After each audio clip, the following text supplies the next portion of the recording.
A service of KIBMradio.com, the Internet's home for an all old-time radio.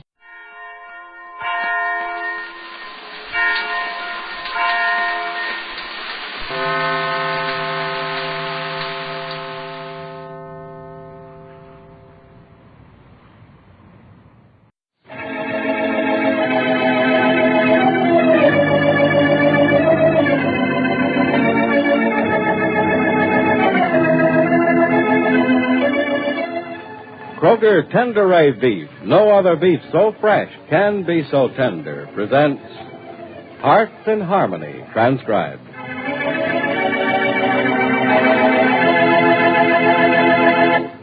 You know, ladies, it's really a mighty wonderful thing to know that you can always depend on Kroger Tenderay Beef to be fresh and tender and juicy. You can depend on that delicious tastiness because only the top quality grades of beef are used for Kroger Tenderay Beef. Inferior grades just won't do. Only the best is accepted for Kroger Tenderay Beef. And those fine grades, the top quality kind that are tender and juicy, is grain-fed beef. Right now, of course, real grain-fed beef is hard to get. Your newspapers and radio have told you why. Clear around this planet of ours, people are starving, and grain is needed to save their lives. There you have the reason why you can't get Kroger Tenderay Beef when you ask for it at your Kroger store these days. Just remember, though, Kroger Tenderay Beef is so world famous because no other beef is so fresh and can be so tender. And keep this in mind, too. Until the day you can buy Kroger Tenderay Beef again, Kroger will always bring you the very best beef on the market, whenever it is available. Our thanks to you, sir. Thank you very much. And now, Heart in Harmony.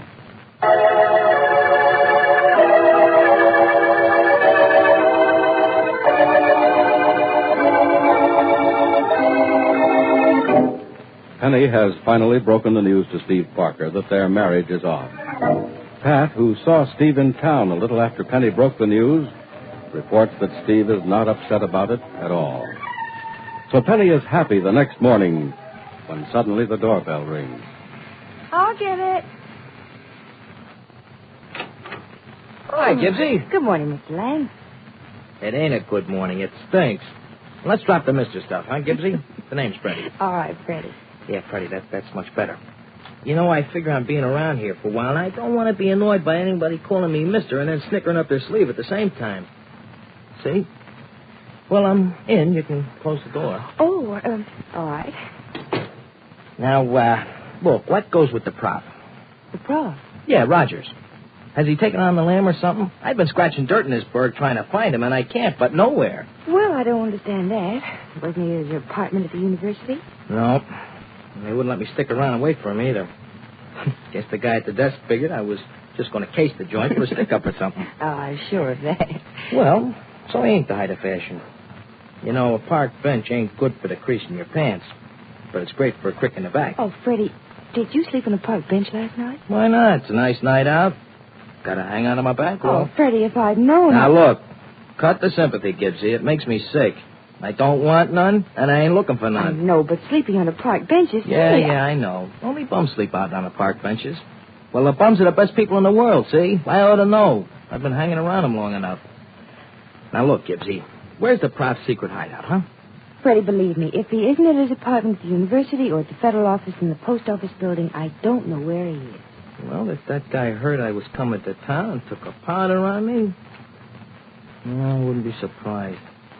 They all do that to me. Freddie, if you have to see Professor Rogers as badly as you say you do... Uh-huh. You want me to tell you why I want to see him, huh? Well, nothing doing. I want to look him over first. See if I can trust him as far as I can throw this house. He's a fine person, Freddie. Yeah, that's what I heard. But that's what I heard about a lot of guys. A lot of dames, too. I got knives sticking out of my back that say different. Freddie, what's wrong? Are you in trouble? No more than usual. Now, don't go asking so many questions, Gibbsy. You're a nice dame. I don't want you to make me think any different. All right, look, I tell you what. I had to go to the airport to say goodbye to somebody. Okay, I'll stand. No, don't leave. I didn't mean that. You stay here, and as soon as I get back, we'll take my car and go looking for the professor. Are you on the level? About what? About me staying here while you're gone. But you'll be all right. There's no one here. You can go upstairs and go to sleep if you like. No one will bother you. But the joint's empty. And you figure to scram to the airport and leave me here all by my lonesome? Oh, now, look, Gibbsy, you're beautiful, but you're nuts. Why? Well, you must be nuts. Leave me in this joint all alone. I could walk over to half the place. Could you? Well, don't I look like the kind of guy who would? Oh, I don't know. I've never met the kind who would. Ain't been around much, huh? I think you can be trusted, Freddie. Gee, that guy who said there was a first time for everything must have sure known what he was talking about. Okay, go ahead, Gibbsy. Scram off to the airport. I'll leave enough in the house so you'll at least be able to recognize the place when you get back.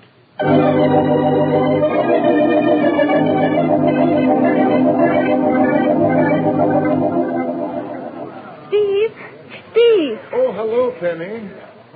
Well, you decided to come after all. I told you I'd be here. There was no deciding to do. You gave it a few seconds thought, though, didn't you? No, Steve, I promised. Well, whatever the reason, thanks for keeping the appointment. What time does your plane leave? 10 minutes. I should have come sooner. Bad you didn't. There isn't much more than a few minutes worth to say. We said all there was to say yesterday, didn't we? Yeah, I guess so. Haven't changed your mind. You wouldn't want me to, would you? Want a straight answer to that? Mm-hmm. No, Penny. I wouldn't want you to change your mind. Good. You're glad you're rid of me, huh? No. Sorry. But it isn't that. I like you too much to burden you with me. You're so right, Penny.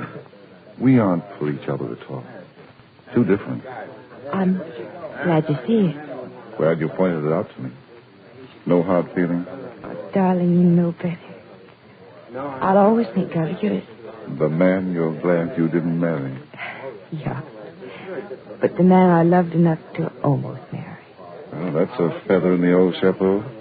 Well, you're a feather of mine, too, Steve. Am I? Well. So we're a couple of feathers who flock together. Or isn't that the way the saying goes? Birds of a feather, Steve. Well, I knew it had feathers in it somewhere. That's what tickled me about that old adage.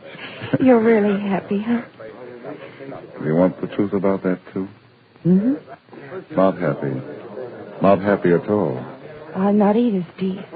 But you still want to go through with not going through with it? Darling, it's out of the question. Steve, I love you. I can't turn off my love as if it were water out of a faucet or shut you out of my life as if you were a chapter in a book. I love you now as I loved you in the beginning when I said, yes, Steve, I will marry you. Maybe it sounds crazy, but I can say no, Steve. I can't marry you and still love you as much as always. It's not crazy, Penny. Maybe I'm grown up or something, or just having a flash of good sense. But I understand what's happened and what this is all about, and how you can love me and not want to marry me. I love you, and I don't want to marry you either. Steve, do you mean it? You want me to mean it? Mm-hmm. Pat said he saw you in town yesterday, and he said you were glad we were being married. Is it really true, Steve? Yes, Penny, it's true. Because it has to be that way. You made me see how wrong I was about running away from you the night before we were to be married. But more than that, I've got to go now, Penny. I guess this is goodbye, huh? Uh-huh. Goodbye, Penny. Goodbye, Steve. And what, Penny? And this for love. Thanks for that, Penny. It'll be something to remember. Thank you for letting me, Steve. And Steve. Yes? Remember the kiss if you want to, but forget about me.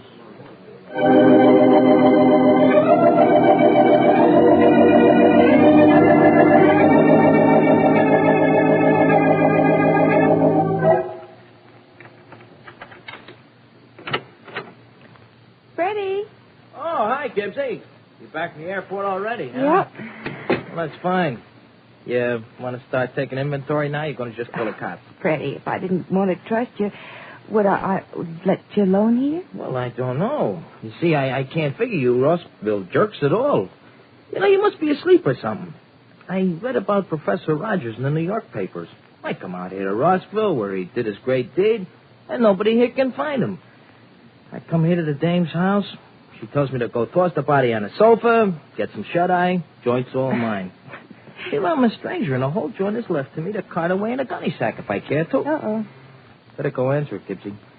You know, if I go to the door, somebody will think this joint is just knee-deep in derelict. Oh, Freddie, you have a fine opinion of yourself. Huh. Hello, Miss Gibbs. Professor Rogers. May I come in? Well, you certainly may. There's a young man here who's been looking for you for 2 days. Looking for me? Yeah, we were just about to start out looking for you. Oh. Well, I'm afraid you wouldn't have found me. Not in Rossville, anyway. I've been in New York. I took Jerry Manson and her husband and... Who's this? Oh, this is a young man who's been looking for you. Freddie, this is Professor Rogers. Professor Freddie Lang. How do you do? You looking for me? Yeah, but now that I've given you the look-see, I don't know why. I think I've just been wasting my time. Wasting your time. Yeah, I was looking for Prof. Rogers, the government cop. Well, I'm a federal agent, if that's what you mean, but I won't be much longer. I'm resigning pretty soon. You mean you're a Fed? Yes. Anything I can do for you? Looking at you, I doubt it. But Diana Jam can't be too choosy. I'm afraid I don't understand. Professor, Freddie came all the way from New York just to see you. As a matter of fact, he rode a freight train to get here. And I see. last night he slept on a park bench. Look, Gibbsy, just cut it out, will you? You're making me feel like crying. Just a minute. What did you say your name was? Lang. Freddie Lang. Oh. And you're from New York? Yeah. You beginning to savvy now why I'm looking you up? No. No, not exactly, but I have a vague idea. Hey, look, Prof. I'll straighten you out fast. And I'm going to give it to you straight, too. I didn't come to you because I figured you'd help me. In fact, I figure you kind of won't. You're going to probably just toss me to the cops. But that's a chance I'm going to have to take. Well, maybe you won't. Maybe. Maybe you will, too. I still got to take the chance.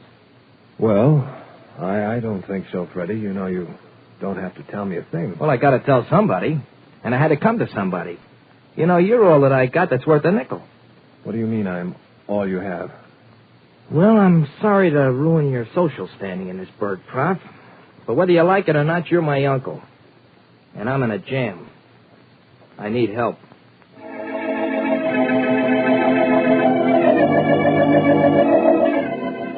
So the mysterious Freddie Lang is Professor Rogers' nephew, and he's in trouble. What kind of trouble? And will his problem bring trouble to Penny, too? Be sure to listen to the next dramatic episode of Hearts in Harmony.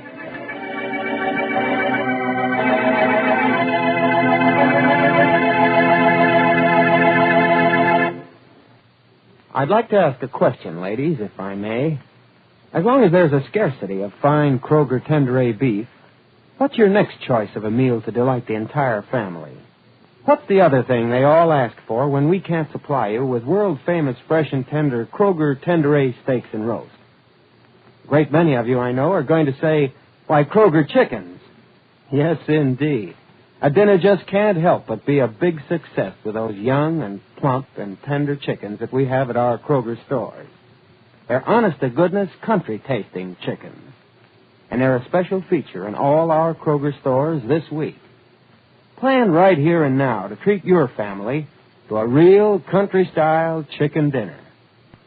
Stop in at your Kroger store and see for yourself how luscious-looking these birds really are. Just one look, and you'll immediately know that they're packed with good, country-fresh flavor. Make us a visit real soon, won't you?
story you are about to hear is true. Only the names have been changed to protect the innocent. Fatima Cigarettes, best of all long cigarettes, brings you Dragnet.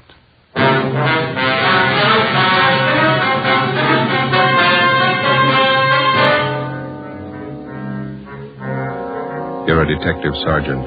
You're assigned to robbery detail. A store clerk has been murdered, shot to death in a robbery. The hold-up man is described as tall, well-dressed. He escapes in a taxicab. Your job, get him.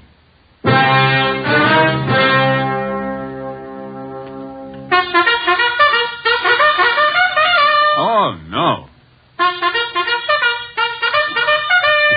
Ah, that's different. Yes, what a difference. In Fatima, the difference is quality. You see, Fatima is the quality king-size cigarette because it contains the finest Turkish and domestic tobaccos superbly blended.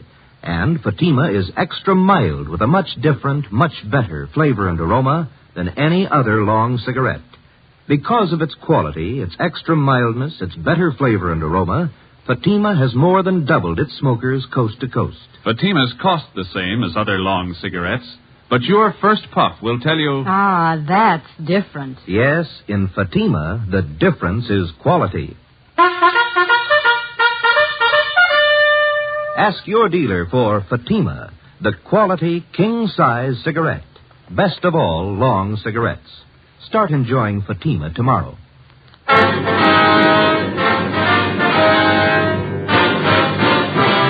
Dragnet, the documented drama of an actual crime.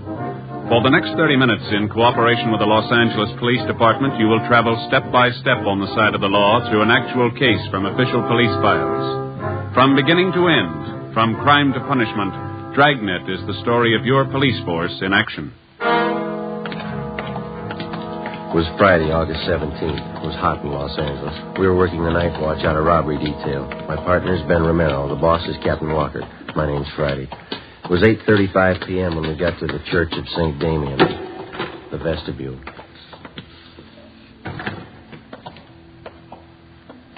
That must be her playing the organ. Yeah, I don't see any stairs. Wonder how you get up there to the loft. Looks like that might be the sexton over there. Well, let's ask him. Mm-hmm. Excuse me, sir. Yeah? We're looking for an Ernestine Matthews. Understand she's the organist here at the church. Well, that's her playing up there now, playing over a few pieces for Sunday. Could you tell us how to get up to the choir loft, sir? Surely, through that door over there. Follow the stairway straight up. Can't miss. Thank you.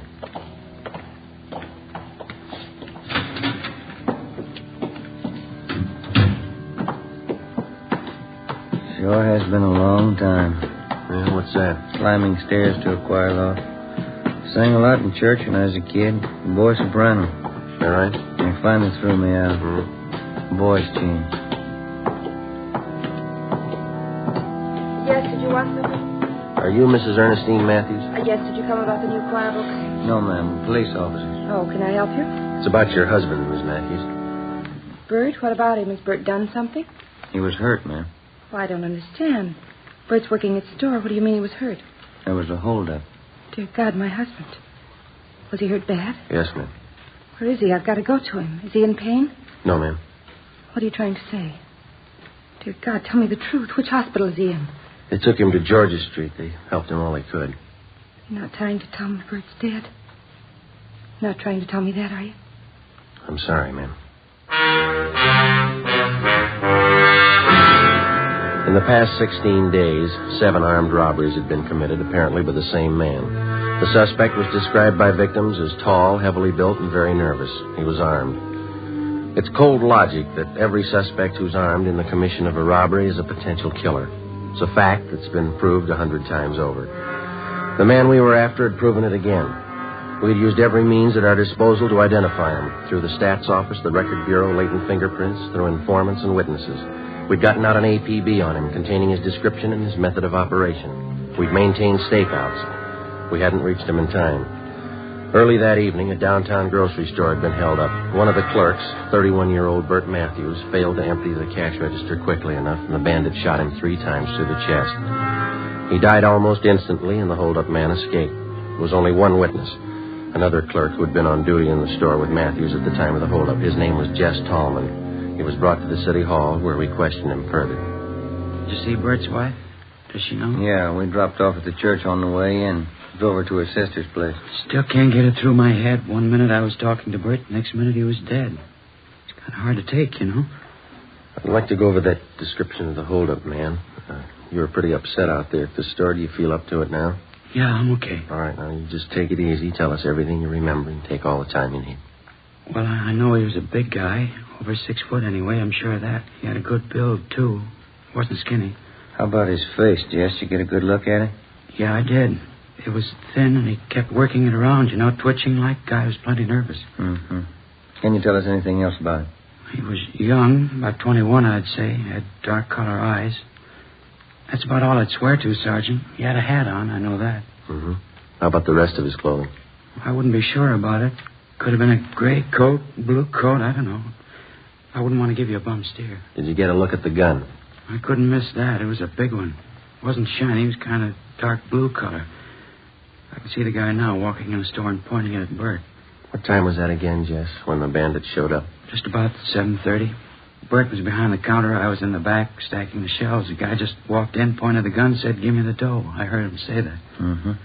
Bert was kind of surprised. He just stood there for a minute, and the guy said, "Hurry up, give me the dough." And Bert said, "Okay, you can have everything." And he reached to get the dough from the cash register. That's when the guy did it. He hit Bert right in the chest. What happened then? Bert moaned a little and fell down on the floor. I got so mad I started running for the guy, but he swung around at me with a gun and said, "Stay where you are." Yeah.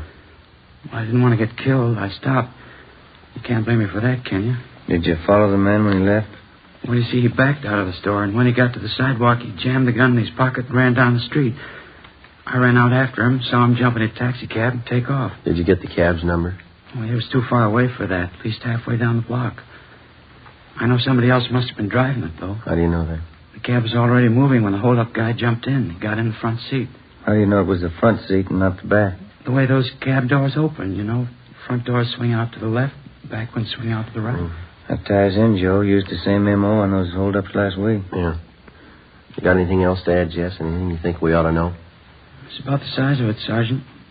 You don't think I'm yellow, do you? Well, how do you mean? I mean, because I stopped when he pointed the gun at me. Guess I should have grabbed him, but that gun looked as big as a cannon. Let's face it, I'm not that much of a hero. Well, I'll put in with you, Jess. Huh? Neither am I. Along with a team of men from homicide detail, we continued our investigation of the holdup and killing. Ballistics reported that the slugs taken from the body of Bert Matthews had possibly been fired from a .38 caliber Colt revolver. The slugs were in good condition for identification. All the possible suspects picked from the mug books by the victims had been checked out. All of them had been cleared. Fingerprints left by the bandit at the scene of his latest crime were checked out. No make. We tried to check the taxi cab used in the escape. We got nowhere. The morning after the Matthews killing, we got a call from Sheriff's Homicide. We went across the street and checked with Inspector Bowers. Either one of you remember that case about 6 months ago, the Harry Solomon killing? Oh, yeah, Inspector. It's pretty vague right now. Your men handled it, a county case? Yeah. Let me lay it out for you. It's just possible it might tie in with that killing you fellas had last night. And what's the angle? Harry Solomon was a taxi cab driver. The night of February 26th, somebody saw him pick up a fare at Sunset and Highland about 10:30 p.m. That's the last time he was seen alive. Yeah, I think I remember. The next morning, we found Solomon's body in a ditch out in the valley. 238 slugs in his head. Found his cab a few yards up the road, abandoned. Killer used a .38, same kind of gun used on last night's job. Here's something else that ties in. Yeah? A description of the passenger Solomon picked up at Sunset and Highland the night he was murdered. The last fare he ever handled. Mm-hmm. White male American. Over 6 feet tall, heavy build. Age, 20, 21, dark eyes. Had a dark suit on and a hat. Matches up all the way down the line. You had a robbery motive figured on the Solomon killing, didn't you? That's right. Except for a $5 bill hidden in his wallet, Solomon didn't have a penny of his receipts for the night. Might have been another reason behind the killing besides that. Yeah? It's just barely possible Solomon might have known the hold-up man, the guy who killed him. How do you figure? Solomon had been a cabbie for 14 years before he was murdered. From this hold-up man's M.O., using cabs for a getaway car, it's possible he might have been a cab driver at some time or other. You mean if the killer got in the cab and thought Solomon recognized him, was suspicious of him? That's right. Could have been reason enough for him to kill Solomon. I know there's a lot of coulds and ifs and maybes in it, but I thought you might be interested. Well, we'll check it out first thing. How are your men coming on the Solomon case? Progress is pretty slow. We'll keep you posted on anything new. Fine. If we can help, let me know. Right. Bye.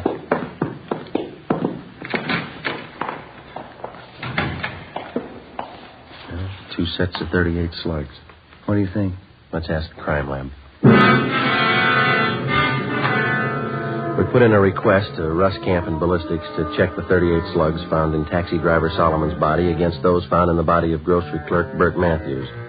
Then we contacted the special agent at the taxi cab company. We asked him for pictures of all their drivers employed by the company during the past year who were 6 feet in height or over. He told us that they'd have a file ready for us the following morning. We drove back to the office and checked in with Russ Camp at the crime lab. He was examining the 38 slugs under the comparison light. Just a few more minutes, fellas. Have a chair. Yeah, all right. Not much luck so far. No. No. Yeah. Well, that's it. Yeah? No make. These slugs come from 2 different guns. That night, 2 more armed robberies were committed. One at a liquor store, the other at a cafe. In both cases, the hold-up man escaped in a taxi cab. The description of the man who robbed the liquor store matched that of the bandit who shot and killed Bert Matthews. The big switch came when we checked the cafe hold-up. There, the victims described the suspect as short and fat with dark blonde hair. He had a deep scar on his chin. During the robbery, this suspect had become so nervous that he dropped his gun, but he'd succeeded in getting outside and escaping in a taxi cab before he could be apprehended. The gun was taken back to latent fingerprints and checked. It was clean. Russ Camp checked it through ballistics. Some days are like this, fellas. What do you mean? That cab driver Solomon was shot with a 38. Yeah? Bert Matthews was shot with a 38. A different one, though. Mm-hmm. This gun the bandit dropped tonight, it's a 38, too. Yeah, we know that. What are you getting at? Doesn't match either case. The next morning, we started working one of the few leads we had left. We drove down to the taxi cab company and collected the pictures of all the drivers that they employed during the past year who were 6 feet in height or over. There were 87 of them. We started checking them out. It's what the working detective calls legwork. It's slow and it's tedious, and you're not sure it's going to amount to anything even by the time you finish. 2 nights later, the taxi cab bandit hit again. His first repeater. A restaurant on South Figueroa. He'd robbed the same place less than 3 weeks before. Ben and I interviewed the manager, a Mr. Cavallo. Telling you, Sergeant, I can't take any more of it. Twice in 1 month. Yes, sir. Could we talk back there in one of the booths? Oh, yeah. Come on. You got a good look at the man, did you, Mr. Cavallo? 2 feet from him. Memorized his face from the first time. It's no joke, you know. So I have no time for the customers. I'm too busy opening the cash box for that thief. Here, sit down. Thanks. Well, and you're positive it's the same man who robbed you before. There's no question there, huh? None, I'm positive. And he used the same M.O., too. Yeah, sure. M.O.? What's that? Oh, excuse me. I mean, he used the same approach, the same method of operation. Everything was the same. The man, the gun, the taxi cab, everything. You didn't get the number of the cab. I looked for it. I didn't see any. Must cover it up some way. Mm-hmm. Well, we've got some pictures here, Mr. Cavallo. I'd like to have you look at them. Just tell us if you recognize any of them. Well, I won't do any good. I already did that. They showed me pictures the last time. This is a different lot, sir. Oh, all right. Quite a few of them, huh? I'd like to have you check each one of them carefully, if you would. Just take your time. Yeah, we can't sit here without coffee. Natalie! Well, I wouldn't... Natalie! I don't care for anything. Yeah, don't be silly. You can't work without eating. Natalie! Yeah. Coffee, 3 cups. Okay. And now, where do I start? Well, these right here, if you'd just check these over, please. Uh-huh. No, not him.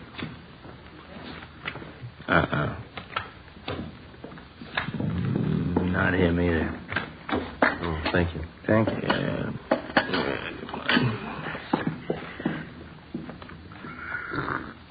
Oh, it's hot. No, not that one. No. Is that all? No, I have some more here. Oh. Hey, that's an ugly-looking guy, huh? Look at that scar. They look familiar? No. Better check with the skipper when we're finished here. Yeah, it's been a couple hours, hasn't it? That lousy, no-good thief. Sir? Right here, this one. That's the guy. You sure? I opened my cash box twice for him. I'd know his face in a million. Morris Copley. Age 21. Description matches. Let's go, Ben. Thanks, Mr. Coelho. It's only 40 minutes since the robbery. He's probably not even home yet. What can you do? We'll wait up.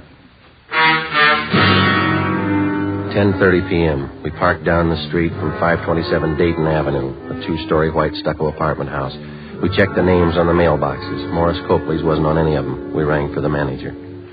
Copley? Morris Copley, no. He doesn't live here. Never heard of him. I wonder if you'd take a look at this, ma'am. This picture, ma'am. You ever seen this man before? Well, let me get over here in the light. Let me see now. No, he doesn't live here. And you've never seen him before? No, I didn't say that. I just said he doesn't live here. And you have seen him before? I believe I might have, yes. Matter of fact, I'm sure of it. He's a friend of Mr. Tobin's, apartment 5. Comes to visit Mr. Tobin every now and then.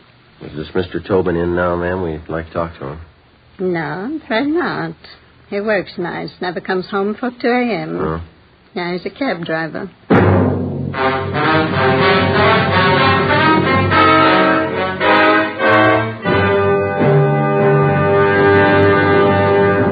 You are listening to Dragnet, authentic stories of your police force in action. Oh, no.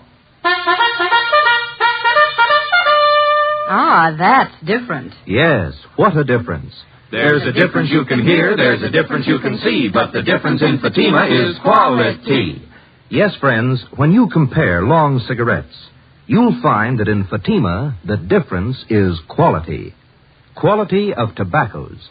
The finest Turkish and domestic varieties, extra mild and superbly blended to give you a much different, much better flavor and aroma than any other long cigarette. Quality of manufacture. Smooth, plump cigarettes, rolled into the finest paper money can buy. Quality even to the appearance of the bright, clean yellow package, carefully wrapped and sealed to bring you Fatima's rich, fresh, extra mild flavor. Fatima's cost the same as other long cigarettes, but your first puff will tell you... Ah, that's different. Yes, in Fatima, the difference is quality. Ask your dealer for Fatima, the quality king-size cigarette. Best of all, long cigarettes. Start enjoying Fatima tomorrow.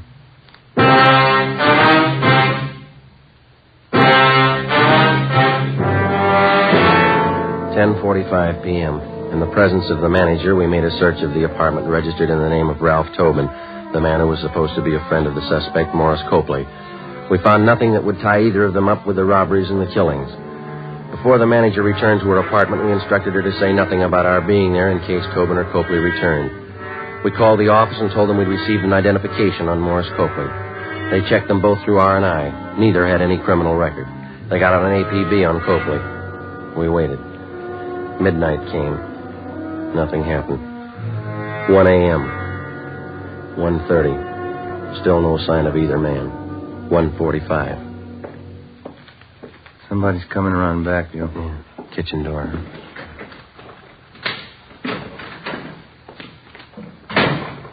Maury, you back already? Hold it right there, mister. Police officers. Oh, Fanning. Who are you? Is this a stick-up? Police officers. Explain, Joe. Well, what's it all about? What do you want? You Ralph Tobin? That's right. This is my apartment. You know a Morris Copley? Copley? Yeah, I know him. You're looking for him? He's not here. We know that. Where is he? Wish I knew. I'm looking for him, too. He owes me money. Copley's a pretty steady visitor here, is that right? He was till I lent him that $65. Haven't seen him since. He took off. When was that? When? About 2 weeks ago. Yeah, just about. Look, you mind if I sit down? I'm a little nervous. Go ahead. Kind of upsets you, you know. Why are you looking for Maury? I'd like to have you repeat what you said when you came in that door. What I said? I asked who you were, didn't I? No, I mean before that. Say, I don't think I know what you're getting at, officer. You said, Maury, you back already? Not what you said? Yeah, I guess I did. I guess I thought Maury came back to pay me the $65 he borrowed. You didn't make it sound like that, Tobin. I got the idea you were expecting. Expecting him? I haven't seen Maury in 2 weeks, maybe 3. It took me for $65. All right, that's enough small talk, mister. Now, Copley's in deep. You're going to match him if we don't get a straight story. Some cans of beer in the refrigerator. Let's have one around, Skip the beer. Where's Copley? I'll swear on the Bible if you want me to. I don't know. Look, if Maury pulled anything heavy, I'm not in on it. Ben, you want to check with the manager? Ask her when's the last time she saw Copley here. Yeah, right. Now, wait a minute, officers. I want to cooperate. If Maury's in deep, that's his fault, not mine. That's right, isn't it? That's right. Now, where is he? I don't know. That's the truth. I'll tell you something else. I wasn't squaring. I saw Maury early tonight, 6 o'clock. Came here and borrowed another $5 from me. But you don't know where he is now? No. Said, sure like a can of beer if you don't mind. All right, sit still. I'll get it for you. You sure you won't have one? No, not me. No, thanks. I don't want him. There you go. Good cold beer. I like it when I get nervous. It always calms me down. Say, Tobin. Yeah, officer? You haven't taken your hat off. Oh, I was nervous. I guess I forgot. There.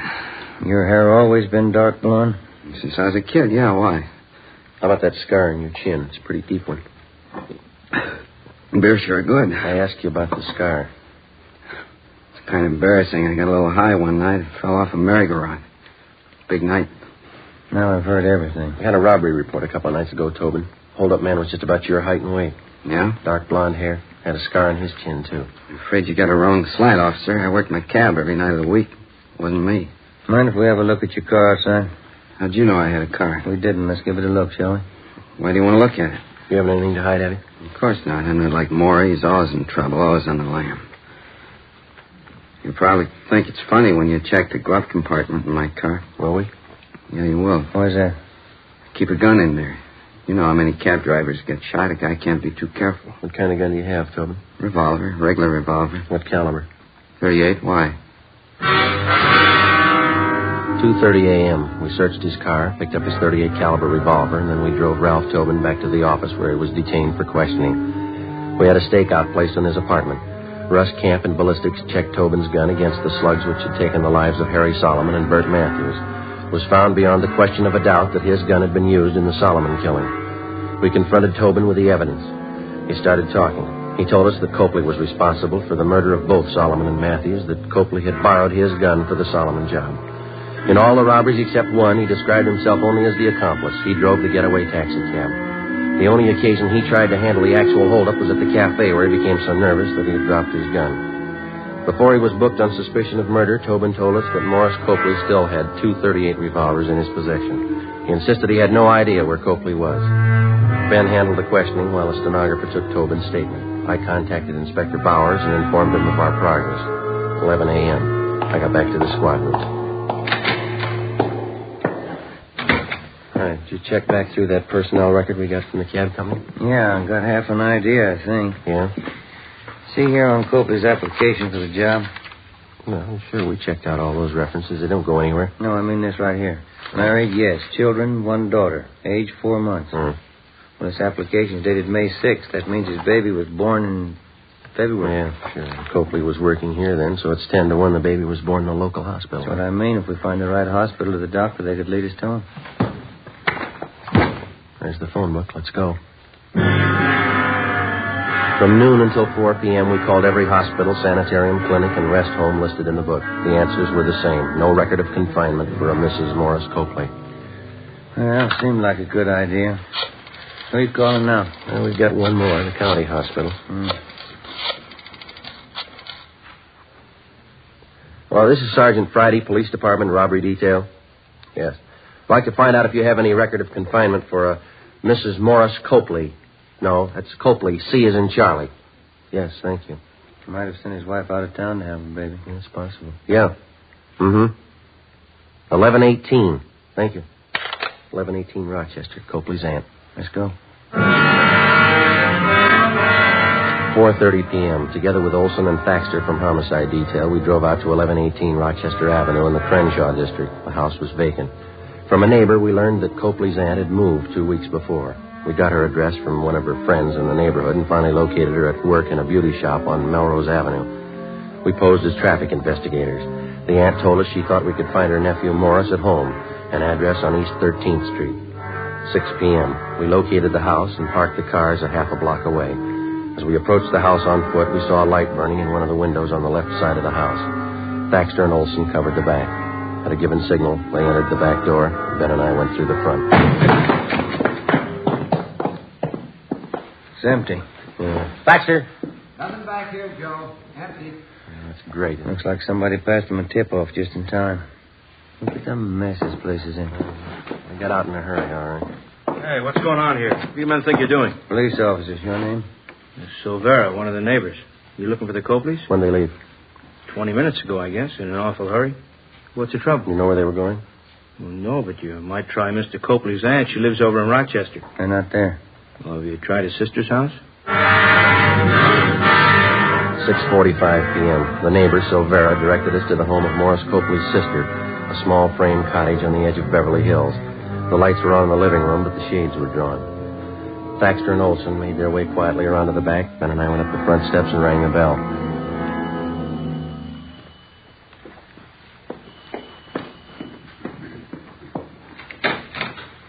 Yes? What do you want? You Miss Copley? Yes? What is it? Police officers, ma'am. I'm sorry. Oh, he isn't here. Maury isn't here. We know he's here. Living room's empty. Must be in the back, Joe. You can't. He's in the bedroom with the baby. He's got a gun. You can't go in there. Where's the bedroom? It's the end of the hall at that door. He was sleeping. I think he's awake now. The baby close to him? He's sitting in bed. She's propped up on pillows right next to him. He's got that gun with him. Don't go in, please. Where's the bed situated in the room? It's right inside the door to the left. Oh, please don't go in. He won't care what happens to the baby. Ben, I'll open the door. You hit the light switch and cover me. Watch the baby. You better stay here, Miss Copley. Your baby won't get hurt. Let's go.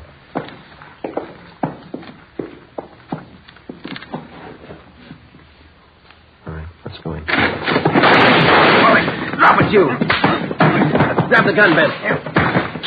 All right, come on. I got it, Joe. All right, Copley, get him up. Come on up.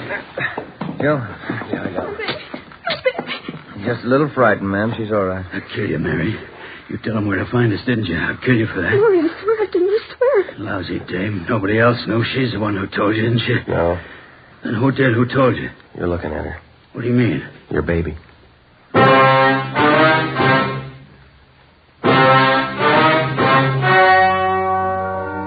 story you have just heard was true. Only the names were changed to protect the innocent. On December 16th, trial was held in Superior Court, City and County of Los Angeles, State of California. In a moment, the results of that trial. And now, here is our star, Jack Webb. Thank you. The working detective knows that there is one mark of identification that never changes, a man's fingerprints. The suspect may change his appearance in many ways, but his fingerprints always remain the same, a mark of identity that cannot be changed. When you compare Fatima with other long cigarettes, the difference is quality, a mark of identity which never changes. And Fatima is extra mild. If you're a long cigarette smoker like I am, smoke Fatima. They cost the same, but in Fatima the difference is quality. Smoke Fatima.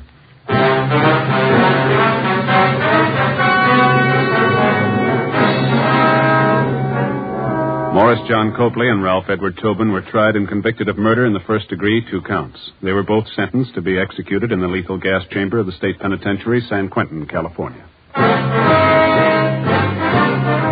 You have just heard Dragnet, a series of authentic cases from official files. Technical advice comes from the Office of Chief of Police W.H. Parker, Los Angeles Police Department. Fatima Cigarettes, the best of all long cigarettes, has brought you Dragnet, portions transcribed from Los Angeles. Coming up, We the People. Tomorrow, enjoy The Life of Riley on NBC.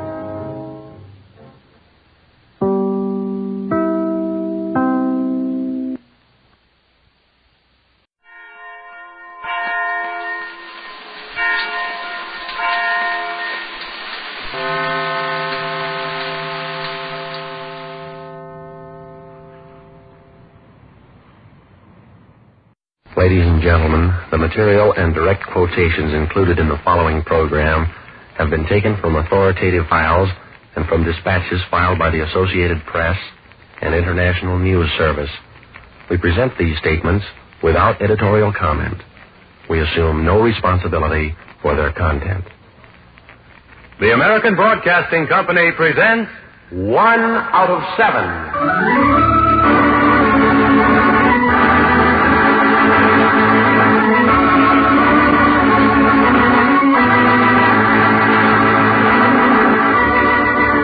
hours make a day. 7 days make 1 week. And from these past 7 days, the editors here in our San Francisco newsroom have chosen the one story which they have judged most worthy of retelling. This is 1 out of 7.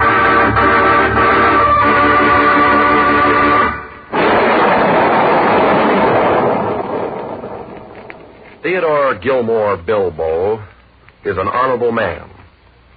As a member of the United States Senate, he is looked upon as such by the eyes of the law.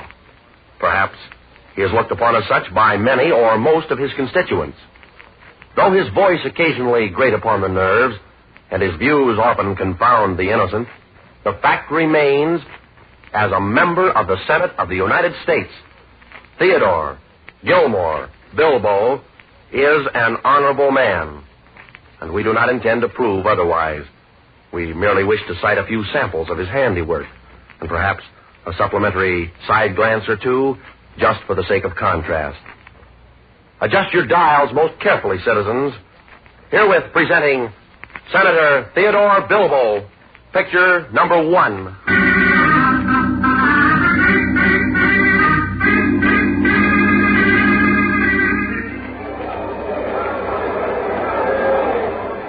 Scene, the chamber of the Mississippi State Legislature. Time, March 23rd, 1944. The Speaker.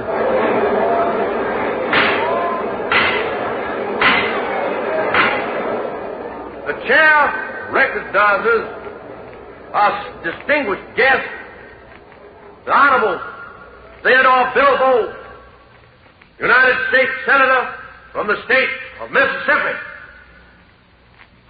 Gentlemen, at this moment, I cannot urge you too strongly to continue the valiant fight to uphold our racial integrity.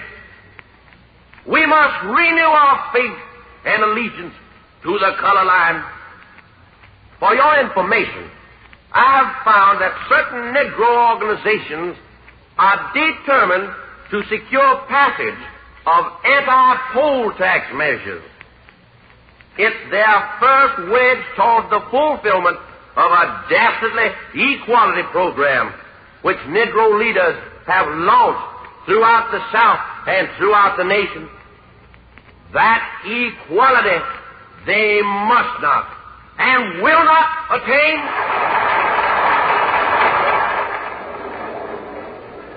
After his stirring appeal to the legislature, Senator Bilbo informs a small group of friends in confidential tones.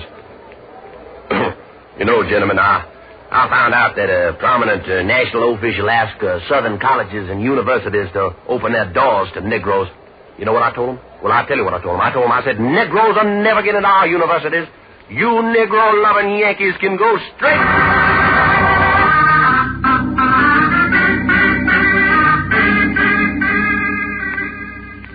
As a member of the Senate of the United States, Theodore Bilbo is an honorable man. We do not intend to prove otherwise. Here is picture number 2.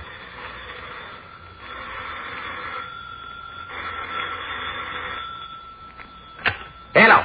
Senator Bilbo speaking. Senator, this is Representative Mark Antonio of New York speaking.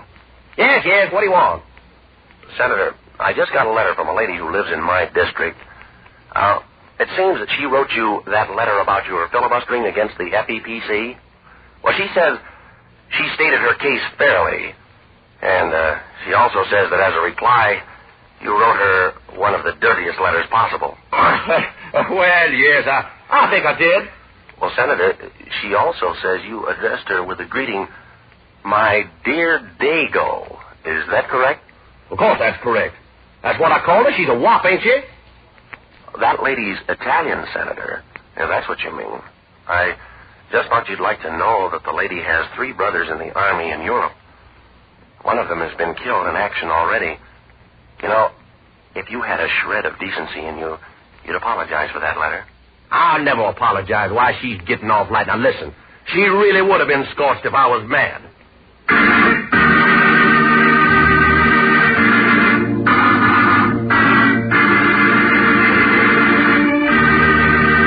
Theodore Bilbo is an honorable man. We do not intend to prove otherwise. Here is picture number 3.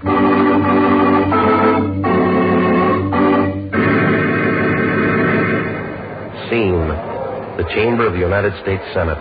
Time, the 30th of June, 1945. Senator Bilbo is filibustering against passage of the Fair Employment Practices Commission. And during his prolonged dissertation to the gentlemen of the Senate, the following occurs.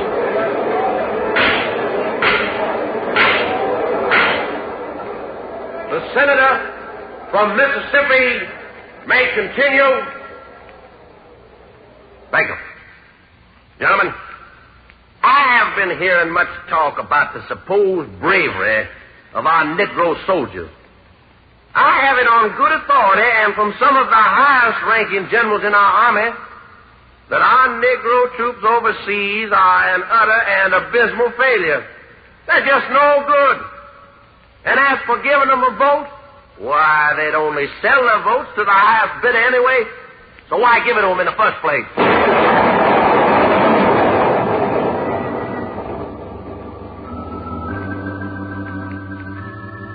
At the same moment, deep in the jungle of an embattled Pacific island, a Negro soldier pens a note back home to his family.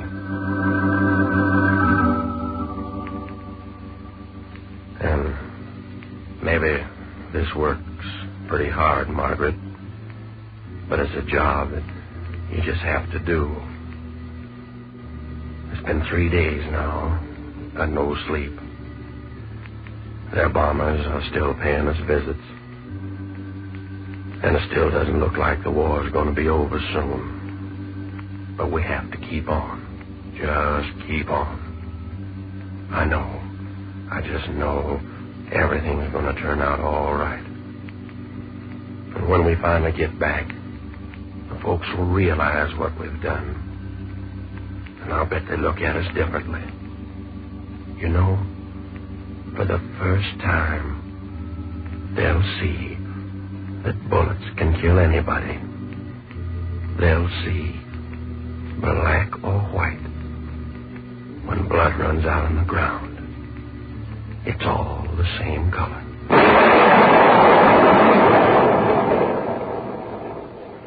That's what the Negro GI thought. But back in the chamber of the United States Senate, Theodore Bilbo thought differently.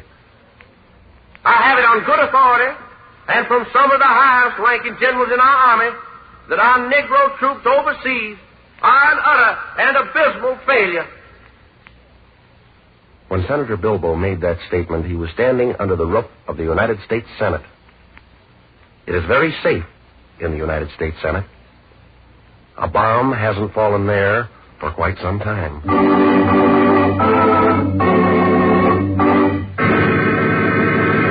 You must understand, please, this is merely a portrait, an interesting portrait, of a duly elected representative of the American people. For you see, Theodore Bilbo is an honorable man, and we do not wish or intend to prove otherwise. Here is picture number 4.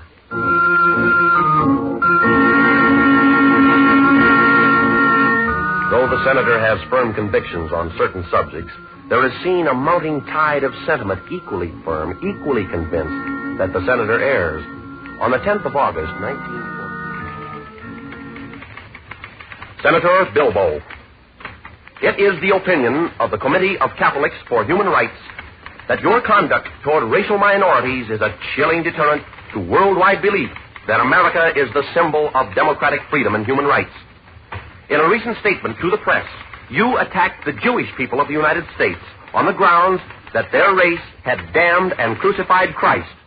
You used this highly metaphysical argument to damn, vilify, besmirch, and otherwise persecute the Jewish people in America to further your own political ends.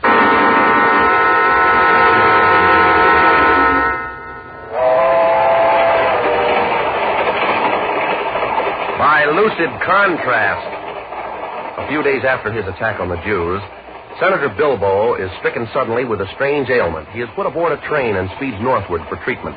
And is it not strange that the senator demands to be taken to the Mayo Clinic? Is it not strange when you consider that the Mayo Clinic was founded and operated by the Mayo brothers, 2 members of the Jewish race professing the Jewish faith?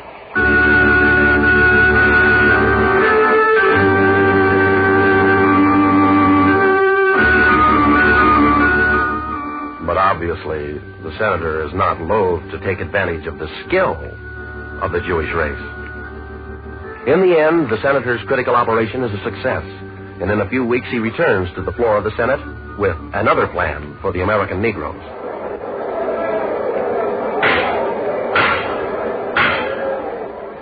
Gentlemen, for the best interest of the nation and all concerned, I believe a colony for American Negroes should be established on the west coast of Africa, bordering the state of Monrovia.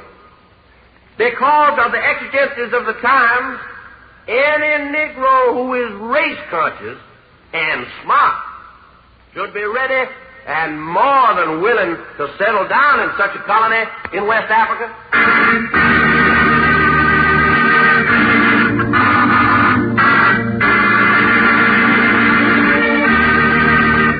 The very same day in the halls of the Senate, hallowed by the figures of men the likes of Lincoln and Jefferson, Theodore Bilbo, as a representative of the American people, had this to say. I cannot vote for the appointment of Mrs. Franklin Roosevelt as delegate to the United Nations Organization for the United States. No. She is a woman who has professed friendship for the Negro elements in America. She has no place representing us abroad.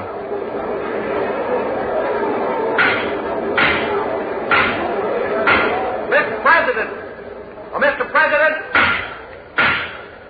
the chair recognizes the senator from Idaho. Mr. President, I should like to congratulate the senator from Mississippi. He doesn't know it, but he just paid a splendid compliment to Mrs. Roosevelt by voting against her. Mr. President, gentlemen, please, I'd like to add one more note. A word of warning to our senator from the South. It isn't going to be long now, Senator, before the people of Mississippi see the light and knock you out of office on that part of your anatomy where your few brains are undoubtedly located.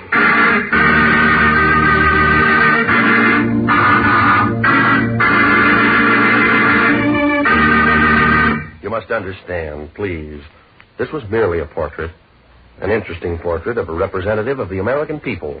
For, after all, Senator Theodore Gilmore Bilbo is an honorable man. He is looked upon as such by the eyes of the law. He is an honorable man. We did not intend to prove otherwise.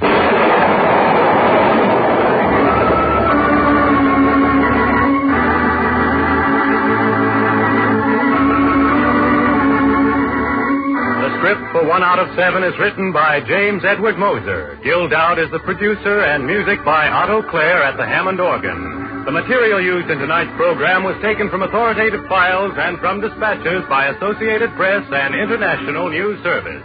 Listen next week, same time, same station, for 1 out of 7. This is ABC, the American Broadcasting.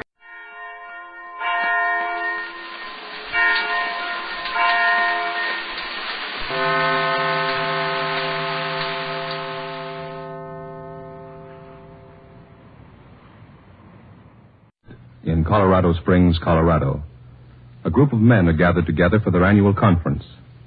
For their day-in, day-out service to the public, Dragnet honors the 57th annual conference of the International Association of Chiefs of Police.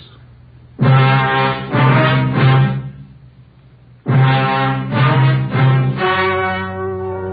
story you are about to hear is true. Only the names have been changed to protect the innocent. Fatima Cigarettes, best of all long cigarettes, brings you Dragnet.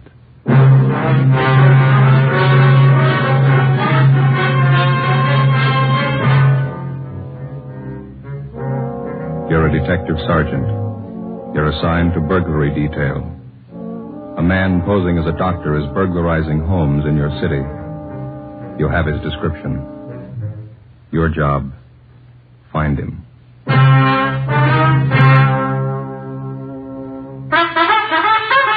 Oh, no. Ah, that's different. Yes, what a difference. In Fatima, the difference is quality. You see, Fatima is the quality king-size cigarette because it contains the finest Turkish and domestic tobaccos superbly blended. And Fatima is extra mild with a much different, much better flavor and aroma than any other long cigarette. Because of its quality, its extra mildness, its better flavor and aroma, Fatima has more than doubled its smokers coast to coast. Fatimas cost the same as other long cigarettes, but your first puff will tell you... Ah, that's different. Yes, in Fatima, the difference is quality. Ask your dealer for Fatima, the quality king-size cigarette. Best of all, long cigarettes. Start enjoying Fatima tomorrow.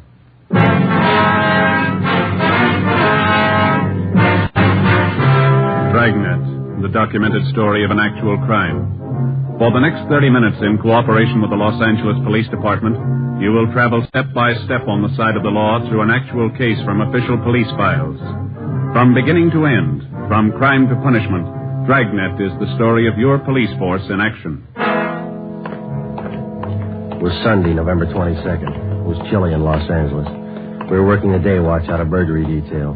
My partner's Ben Romero. The boss is Thad Brown, chief of detectives. My name's Freddie. It was 9:35 a.m. when we got to 5918 Canyon Cove, the home of Marla Hutchins. Yes, Miss Marla Hutchins? I'm Miss Marla Hutchins. We're police officers, ma'am. This is Sergeant Romero. I'm Sergeant Friday, Central Burglary. Come in. Thank you. Betty told me she called you. Your name? Yes, I'm Betty Gregg. I called you. And if you could tell us what happened, please. Dr. Arthur Schulte was treating me for headaches I have. He took my mink coats and my jewelry. Mm-hmm. Do you have a list of what's missing? And Betty will have a list of what's missing. Here, I've written down everything I think's gone. Thank you. Well, why do you say it was this Dr. Schulte? Is that right? Yes. Why do you say it was him that took things, Miss Hutchins? He did it. I know he did it. The doctor was the only other person in the apartment, officer. When was this? Last night. What time was the doctor here last night? It's about 8. I heard him leave later, about 9:15. Is that right, Miss Hutchins? Yes, that's right. Well, could the apartment have been entered without either one of you knowing it? No, sir. The back entrance is double latched, and no one could have broken in the front way. My room's right beside the front door, and I would have heard. You told us on the phone that this Dr. Schulte was middle-aged, dark, close to 5'11", stocky, wears a goatee. Yes. No other distinguishing features. Is that correct? Yes, sir. How about his clothes, where he was dressed? He was about average. He had on a gray suit the last time we saw him. Thank you. You know who he is? We'll find out. What kind of treatment were you taking from Dr. Schulte, Miss Hutchins? We call it hypnotherapy for my headaches. Mm-hmm. Last night, same thing? Yes. Or anything different from his previous visits? I was very nervous. He made me take 3 sleeping capsules, and I went to sleep. And she was still sleeping this morning when I went in and found everything in the dressing table all over the floor. I see. Have you known this Dr. Schulte long, Miss Hutchins? About 4 months. Did you meet him at a party, maybe? No, I was a student of his. Where was this? At a small college in Hollywood. He was the head of the school. He was a teacher, too. Do you have the name and address of the college? Betty can give it to you. It's in my desk. Are you still a student there? No. I don't take the course. I stopped. Mm-hmm. College was closed. That's when he came here to treat me for my headaches. How did he start giving you these treatments, Miss Hutchins? One day in his lecture, I fainted. Took me to his office and told me that pain was only a state of mind. State of mind. Yes, ma'am. My headache didn't bother me anymore. He said that relief would only be temporary if I didn't take regular treatment. Well, did you see him regularly? I saw him twice a week. Twice a week. Always here? At the college, then it closed. I don't know why. He telephoned and said he would continue here. Well, where did you get in touch with him when the college closed? I never did. He always called here. Do you have any idea where he is now? No, I just know that he's a thief. Yes, ma'am. Why don't you lie down, Miss Hutchins? You look tired. All right. Thank you, Miss Hutchins. Yes, ma'am. Thank you very much. All right. Would you gentlemen like some coffee? Oh, Ben? I could sure use some. Well, it'd be very nice, miss. Thank you. Officer. Yes, ma'am. If this man's just a common thief, the treatments he's been giving Miss Hutchins couldn't have been very good, could they? She's still got the headaches, hasn't she? 11:50 a.m. We checked the apartment for physical evidence. There was nothing to indicate that the place had been broken into. We put in a call to Latent Fingerprints to send a man out to check the closet and dresser. We completed the crime report, and Betty Gregg, the maid, gave us the name and address of Dr. Schulte's college. the Los Angeles College of Psychotherapeutics and Psychiatry at a Franklin Street number in Hollywood. Ben and I got out a teletype to Sacramento asking information on the chartering of the school that Dr. Schulte was supposed to have headed. We checked on Betty Gregg, the maid, and found that she was a Los Angeles girl, parents still living in the city. She had a good reputation. 2:35 p.m., we went to the address where the college had been. It was a big brown clapboard house with several dormer windows facing the street. It was vacant. The front door was boarded up. A rental agency sign was stuck up on one of the pillars on the front porch. Joe. What room there? Must have been where they had classes. Rows of chairs nailed down, you see? Yeah, let me look. Yeah. I don't see any papers inside. No mail. Hi. Yeah. My name's Tom Thompson. You interested in the place? You're the agent? No, I just live next door. I'm a dry cleaner myself, but I sort of promised the real estate agent I'd keep an eye peeled, see if I could be of help and get on Chapel. Police officers. We're just checking. Oh, was there something wrong? Somebody break in? Did you live next door when this was a school here? Yeah, that psychology bunch there, here about, 10 months, maybe less. I always thought it was kind of a shoestring operation. How do you mean? Oh, not much dough. They're just making ends meet, no class, Always just adults? Well, classes used to be mostly during the day I was at work. The wife used to tell me, no kids at year or so. Did you know the man that ran the school? No, but he was a middle-aged guy with a kind of a pointed beard. Had a pal, though, a younger guy. Never stopped to talk. They're pretty tight-mouthed guys, like I said. Why, what'd they do? Routine investigation, Mr. Thompson. Do you have any idea where they might be contacted now? No. The real estate agent said they skipped without paying last month's rent for him. He's been trying to find them. Mm-hmm. Do you remember their names? Well, let's see. Wait a minute. The older guy, the guy with the beard, was named Schultz or something like that. I can't remember the young fellow, though, but... Hey, wait a minute. I got their door. How's that? I got their door. The agent let me have the front door. I'm building a patio porch in the back of my house, and the glass that I took out of the door's got the names lettered on it. Well, that's fine. Come on. I'll see if I still got it in the garage. You throw it around here. Okay. A little chilly today, huh? Yeah, well. Want to stand back there and hit you an Watch the doorbell. Yeah. Here we go. I like to keep a nice, neat garage. Sure looks nice. Oh, thanks. Say, did these men live in the house, Mr. Thompson, or did they just use it for the school, do you know? Oh, best I know, just for classes. Like I say, they're pretty tight-lipped guys. Not very friendly. They're real quiet. Mm-hmm. Yeah, here it is. I got it. Just leave it right there. We'll come over there. You won't have to move it. See. Los Angeles College of Psychotherapeutics and Psychiatry. Dr. Arthur William Schulte. Schulte. DAA, PhD, SCD. Well, close to Schultz. Dr. Leo George Donaldson. DV, PhD, SCD. Mm-hmm. I got it, Joe. Okay, fine. Well, we're much obliged, Mr. Thompson. Here's our card. If you hear anything regarding these men, we'd appreciate you calling us. Oh, sure. I'll be glad to. Wait a minute. Here. Here's my card. Ideal Cleaners over in Ivar. If you get around that way, why, drop some stuff off. I'll see it gets special attention. Well, thank you very much, Mr. Thompson. No, it's okay. I'm sure glad I didn't throw that glass away.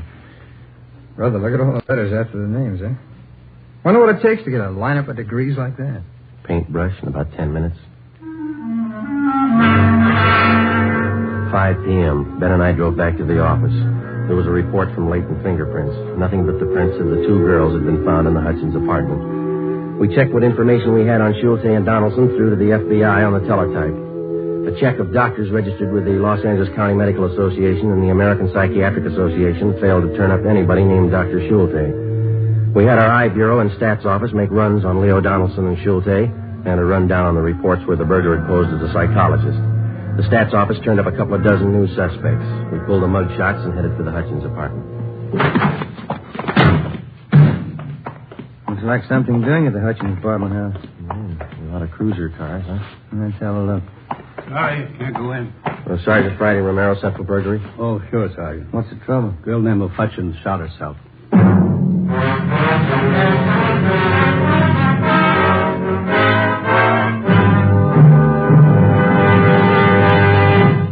You are listening to Dragnet, authentic stories of your police force in action. Oh, no. That's different. Yes, what a difference. There's a difference you can hear, there's a difference you can see, but the difference in Fatima is quality. Yes, friends, when you compare long cigarettes, you'll find that in Fatima, the difference is quality. Quality of tobaccos. The finest Turkish and domestic varieties, extra mild and superbly blended, to give you a much different, much better flavor and aroma than any other long cigarette. Quality of manufacture. Smooth, plump cigarettes rolled in the finest paper money can buy. Quality even to the appearance of the bright, clean yellow package. Carefully wrapped and sealed to bring you Fatima's rich, fresh, extra mild flavor. Fatima's cost the same as other long cigarettes, but your first puff will tell you... Ah, that's different. Yes, in Fatima, the difference is quality. Ask your dealer for Fatima, the quality king-size cigarette. Best of all, long cigarettes. Start enjoying Fatima tomorrow.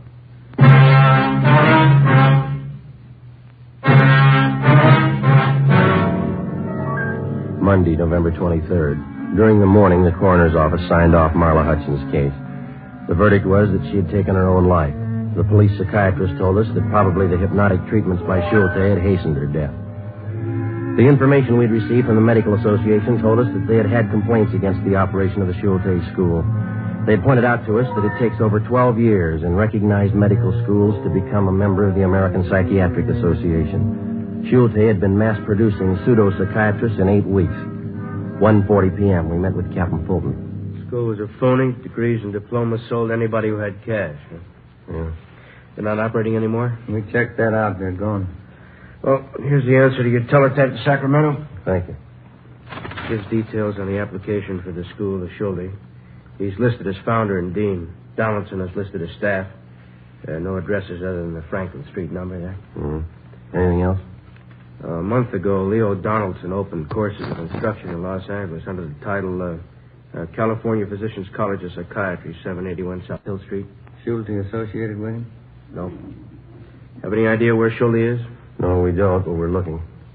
We've got the support of the medical people to push a bunco charge for the operation of the old school. Donaldson should be able to give you a lead on Schulte. Figures they might be in contact. Looks like they actually ran the school together, even though Schulte was legally responsible. And Ben and I have an idea on how maybe we can find out. How's that? We thought one of us could make a pitch to Donaldson, see if he'd sell a degree from the new school.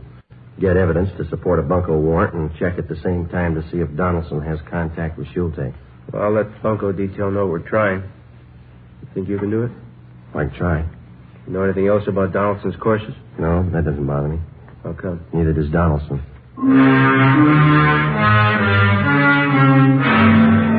In trying to get Schulte through his former associate Leo Donaldson, we again contacted the Medical Association. They furnished us with the name of Ralph Morse, a graduate of the Franklin Street School, who had since been killed in an auto accident.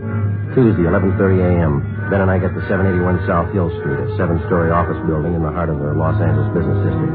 The directory in the lobby listed the California Physicians College of Psychiatry for rooms 214 and 216. Ben waited outside in the car. I took the elevator up.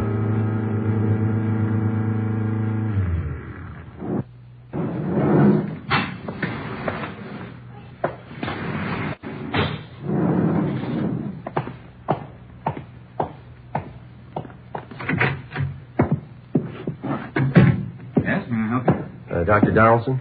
I'm Dr. Leo Donaldson. May I be of assistance? Well, my name is Frank Ditton. I wanted to ask about the curriculum here. Well, we've just opened, Mr. Ditton. We're not quite ready to start classes. You understand this is very advanced instruction. Most of our students will have had considerable background in psychiatry. Oh. Well, a friend of mine, Dr. Morse, said that he was sure I'd be a good student for you. Dr. Morse? Mm-hmm. I'm not sure I place him. Well, he was one of your students at the Franklin Street School. Said that Dr. Schulte knew him quite well. Oh, yes, I remember. Brilliant man. How's he getting along? He was killed in a car collision. Oh, that's too bad. Well, frankly, what I was interested in is being able to take over his practice. Could I get the same deal he got? I think so, Mr. Ditton. What'd you have in mind? Well, take some courses and get a degree. I worked with Morse for a while. I can set up a clinic. He did okay. I figure maybe I can, too. Well, here's a list of the courses we'll offer. Thank you. We'll go over it together, and you can indicate what sphere of study you'd like to undertake. Mm-hmm. Does Dr. Schulte teach any of these courses? No, he doesn't. Now, the first semester will include painless and drugless childbirth, practical and applied psychology, autosuggestion, prenatal suggestion. Yeah. Well, look, Dr. Donaldson, straight practical and applied psychology is the specialty that I want. See? Now, what degree do I get and how much will it cost? Well, the least expensive is a doctor of psychotherapy at $450. A doctorate of philosophy and psychology is $500. For all purposes, if you can afford it, Mr. Ditton, is a doctorate of science. That's $800. Oh. That course was $1,000 at the Franklin Street School. Yeah. Well, I don't know. That's a lot of money. I guess I have to have it, though. Wonder if you'd take a check now. Certainly. You understand what a tremendous advantage these degrees are to the professional man who, for one reason or another, may never have had a chance to get a college diploma. Well, the course is very hard. You look like an intelligent man, Mr. Ditton. I'm sure you'd have no difficulty. All right. Well, say, look, Doctor, I live out in Van Nuys now, and I'm working 3 days a week at the present time. It's going to be pretty tough to get downtown here. Do I have to be here every day? Since it's the diplomas most of our students are interested in, we have, on occasion, made exceptions in cases like yours. Well, I'd appreciate that. We could possibly, in the case of a doctorate of science, present you with your diploma in advance of you taking the course, and you could launch into private practice at once and take the course whenever it suited you. Well, couldn't ask for a better deal. Everything's mentioned in this catalog. The forms are in the back. Why don't you sit down right there? Oh, thank you very much. And rules and regulations. No books are required of students. Well, that's a break, huh? We lecture a little differently from some colleges, and therefore we've dispensed with texts because we feel they tend to confuse the data. When I take the course, who will be my instructor? I will. Well, Morris talked a lot about Dr. Schulte. Did he teach any of the classes? No, Dr. Schulte was associated with me in the operation of the Franklin Street School, but is not the staff member of the California Physicians College of Psychiatry. Well, I'm just wondering, if I paid extra, could I get some classes with him? Morris said that he picked up a lot of useful information from Schulte. He's a fellow with a goatee, isn't he? Yes, that's right. Well, truthfully, I have no idea where Dr. Schulte is presently located. I understand. Now, let's, one regulation here. Yes? No student will be admitted who cannot show documentary proof of the successful completion of secondary school work. High school. You can understand that, can't you, Mr. Ditton? How do you mean? Well, there are certain minimum academic standards we must observe. Yeah. In order to maintain the quality of our degree. Dr. Donaldson accepted my check to the amount of $800. I asked for a receipt, and he filled out a blank doctorate of science degree, which he carefully lettered with the name Frank Ditton, and signed himself as dean. I arrested Donaldson, and Ben and I took him in for booking. 1 p.m. We received a long teletype from Washington. Arthur Schulte had a record of arrests and convictions back east. It started with a conviction 16 years ago for the interstate transportation of pornographic motion pictures. The record gave us no known addresses, but important in the information was the fact that Schulte had originally been trained and had worked at being a projectionist in movie theaters. In the M.O. was the notation that he'd been known to take up his old occupation when sought by authorities. 1:35 p.m., we contacted the local office of the Motion Picture Projectionist Union, where they told us that they had placed an Arthur Schulte in the booth of one of the Main Street newsreel houses on Sunday. That was the day before. 2:30 p.m. The Crescent Theater was buried between two bars and advertised an hour of newsreels and short subjects for 20 cents. Where's the manager? I'm him. Can we talk to you a minute, police officers? What? I say we're police officers. We'd like to talk to you.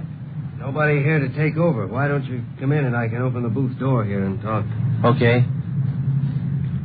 Right around the back, I guess, here, Ben. Where is it? Hey, mister. Okay. What's the trouble, officer? You have a man by the name of Schulte working here? That's right. Projectionist isn't working right this minute, though. Comes on duty at 4. It's an hour. All right. I wonder if you'd take a look at this description, please. There you are. 5'11". Man working here is clean shaven, no goatee. Outside that sounds the same. Any idea where he lives? No, I don't. Well, we'll have to wait for him here. All right. Wait a minute. Just one? Where you want to wait? Inside? Well, I think we'd rather stay up in the projection booth if it's all right. Up the steel stairs there on the right. Tell Pete Eichen. He's the man up there now. I said it was okay. All right. Don't say anything to him when he gets here, will you, sir? I won't, officer. Come on, Ben. Gets this way. It's a long climb, huh? Yeah, it is. It's right up there. Oh, yeah.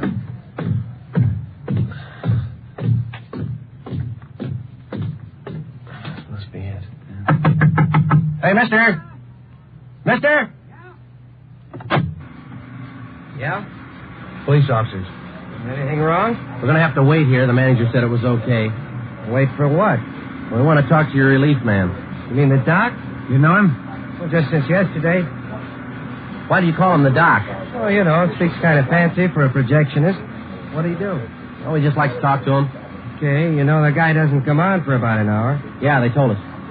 You want to look at the picture? You can both sit by the observation port on the film stage there. Yeah, thanks. Yeah, sit over here, Ben. Is this all right here? Yeah, that's fine.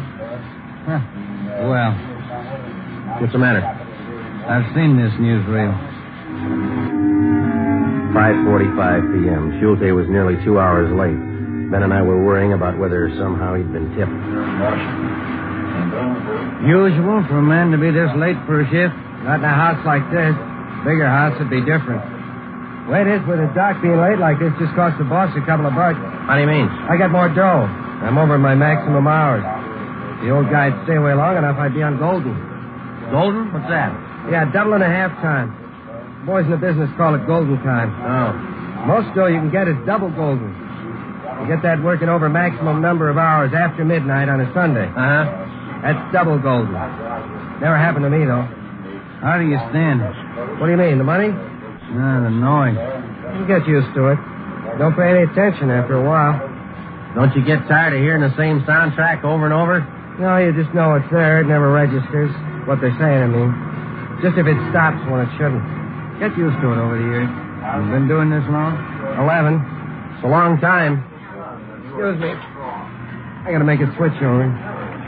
What'd you say? I said I gotta make a switch over. I've been watching you do that all afternoon. How do you know when to turn the other projector on? Marks on the film, up in the right corner on the screen, usually a black dot. Look through the window. Look, Ben, right here. Mm-hmm. The first dot tells me to start the other projector. When the second dot hits, I cut this one, turn on the other one. Now watch. Okay. See the first one? Uh-huh. Now the second dot, see? Uh-huh.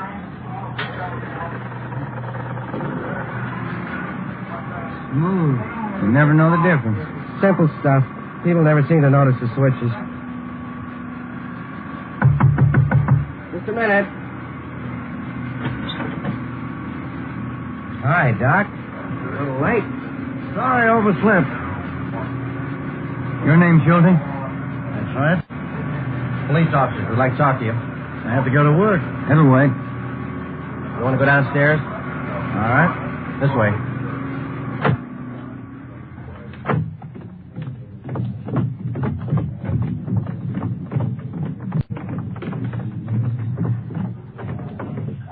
All right, this will be fine right here.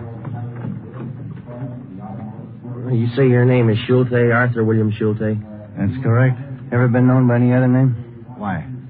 Do you operate a school called the Los Angeles College of Psychotherapeutics and Psychiatry during the past year? I'm not saying anything. Where are you living, mister? I'm not saying anything. Let me see your identification. Here, my wallet. All right. No, you hold it. Say, open that part there. I take out the card. Union card. We'll take it stubs. Social Security card. That second thing there behind the cash. Yeah. Let's try that folded piece of paper there. It's just a bill. Mm-hmm. What is it, Jim? It's a bill. Milliken Hotel. Let's go. We drove to the Milliken Hotel, about 6 blocks from the theater in the same Skid Row district. We got the key from the room clerk and went up to Schulte's room. It looked like any dingy hotel room. A small footlocker sat at the end of the bed on the baggage stand. 2 suitcases were over by the closet, and sitting on the floor alongside the bureau were 2 waist-high stacks of books. You got the key to the small trunk? I don't have to submit to this. Let's open it up. Open it yourself. Here's the key. All right.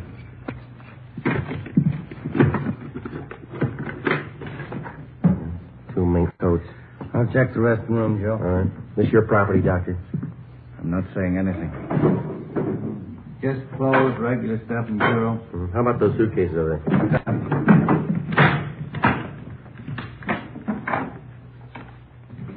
What do you got?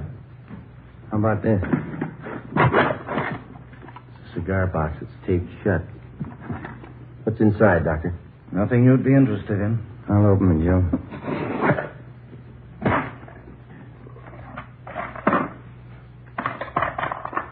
Schulte? Bracelets, rings, matched earrings. Fit our stolen property reports. These were gifts. People say you took them. They're sick. I've done them a lot of good. They know. They thank me this way. Yeah.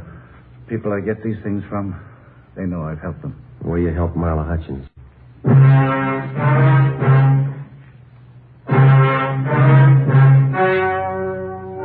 The story you have just heard was true. Only the names were changed to protect the innocent. Arthur Schulte, free on bail pending trial, died of natural causes on June 15th in Fresno, California.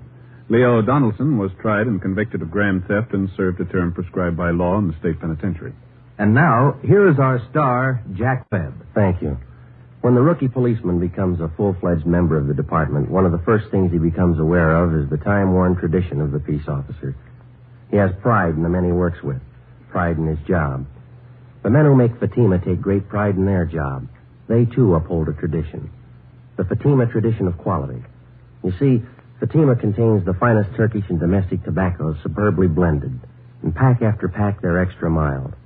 If you're a long cigarette smoker like I am, and have not yet enjoyed Fatima, buy a pack tomorrow. Compare Fatima with other long cigarettes. You'll find they cost the same, but in Fatima, the difference is quality. Smoke Fatima.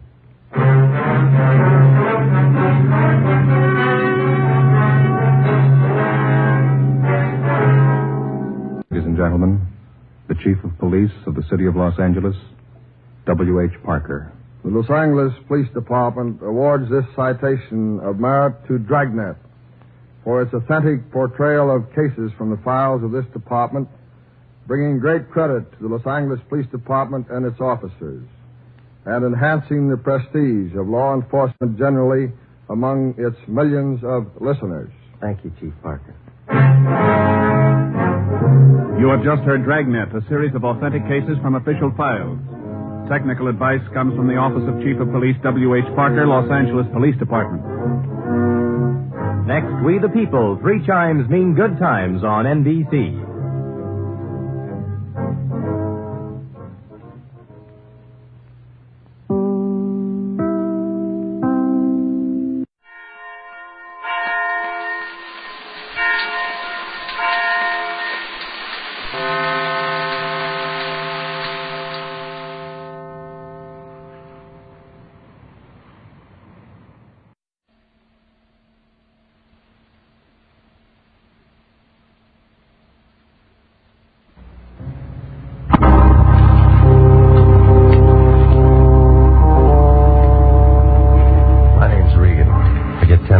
Expenses from a detective bureau run by a guy named Anthony J. Lyon. They call me the Lion's Eye.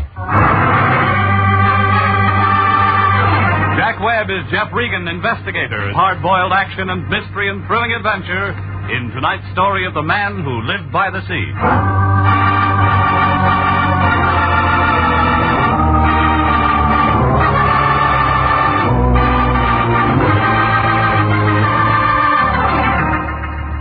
The next time you're out for a drive, pick up Olive Street along about the 700 block.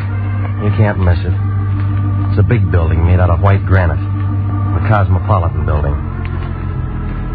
Anthony J. Lyon, the guy I work for, rents an office there. International Detective Bureau, Suite 308. A couple of rooms with a connecting wastebasket. The Lion has the only desk in the office and the typewriter that Remington dropped from their catalog back in 1915. I walked in about 11 o'clock last Tuesday morning. The room was loaded with taboo. She was a tall girl with a flock of black hair and a mink coat. The kind you see driving a Nash convertible down Sunset Boulevard on warm Sunday afternoons. No wonder the Lion's cigar was out. It was wet on both ends. He had one arm around her shoulders. He knew by this time that coat was the real article. There wasn't any music, but he didn't seem to mind.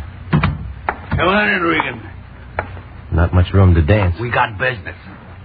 She's your date. This is Mr. Regan, Miss Kara. How do you do, Mr. Regan?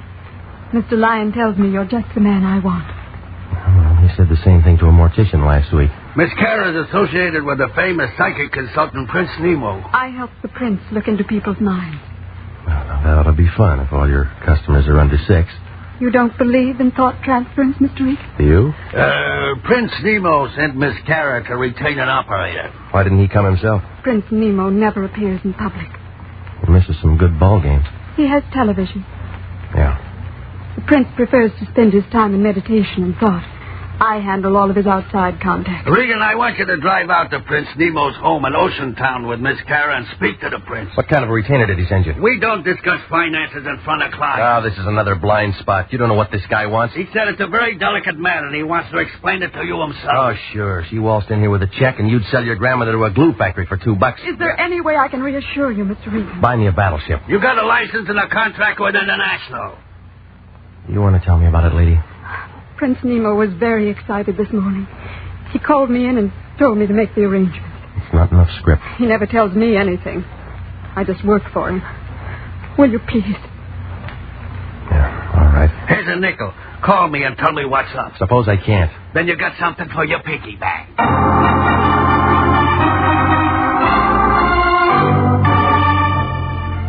The lion stood there and watched us leave. He looked happy, like a hobo in a bubble bath. Well, we went downstairs. We climbed into her convertible. The guy in the parking lot had to take a walk around the block when she flashed him a smile. I asked her about lunch. She said no. I asked her about dinner. She said something that meant no. It's like that sometimes. The flag's up, the meter's ticking, and you get nowhere. But from a couple of things she told me, I got the idea that she was doing more than help the prince read minds. His place turned out to be a good hour from Los Angeles up 101. A couple of stories of glass and concrete leaning out over the ocean. Inside, a guy in a white turban and some pants that looked like oversized diapers put his hand on a big curved knife he had in his belt. He was wearing tennis shoes. Right this way, Mr. Regan. Butcher? That's Guinea, the prince's manservant. He's from India. I bet the Indians were glad to get rid of him. Guinea's harmless, tongueless, and he doesn't hear. I like you, Mr. Regan. And this is the prince's study. Come in. Oh, come in. This is Mr. Regan. Of course. Welcome, sir, welcome. The Lion's Eye. I'm honored, sir. Please sit down. That'll be all, Lena? Of course. I'll be in my office. Charming girl, Lena. She handle all your outside contacts? Except for those matters I must attend to personally. Mr. Regan, I'm in trouble. It's paid for. I want you to save my life. You look healthy. I am healthy, let me assure you. But my life has been threatened. They got police department. I thought you understood. This is a delicate matter. We aren't here to discuss me. Who's the guy? It's a lady, Mr. Regan. A very beautiful and lovely creature. And she'd like nothing better than to see my carcass go out with the tide. How do you know? She's erratic, ill-tempered, and ruthless. Any more? Yes, she called me this morning and told me what she intended to do. You got a chance to reach for your gun. To reach for you, Mr. Regan. Now, I feel the entire matter could be settled amicably if you were to call on her and inform her you are my personal bodyguard and that you are here to protect my life. What makes you figure she'd go for that? It's worth a try. And besides, I'm paying. Mm-hmm. Now tell me how long you've been blackmailing her. Blackmail? What do you mean? Oh, your racket might last 6 months, a year, but not long enough to build a place like this. The answer's blackmail. My dear fellow, Okay, so I should have told you. Give it to me. Well, I can slip them into a trance. They spill a family secret or two. What kind of secret? Any kind. They want their minds read. I read them. $25 a hit. Where does the shakedown come in? When I tell them what they told me. You been putting a squeeze on her? She's an actress. She was in on a deal at the studios. And she won't shake. She said she'd blow my head off. Look, I'm in a spot, Regan. She's the kind who'd do it and make love to the jury. Give me a name. Doris Patrick. Ever heard of her? Where's she live? Palisades. Here's her address. All right. You going over to talk to her now? Well, she isn't gunning for me. Oh, thanks a lot, Regan. You know, I've been sweating. It's real good for a cold. Yeah, I'll try and catch one. You guys yell real loud when they answer back. I'm just thinking of my future, Regan. I won't look good dead.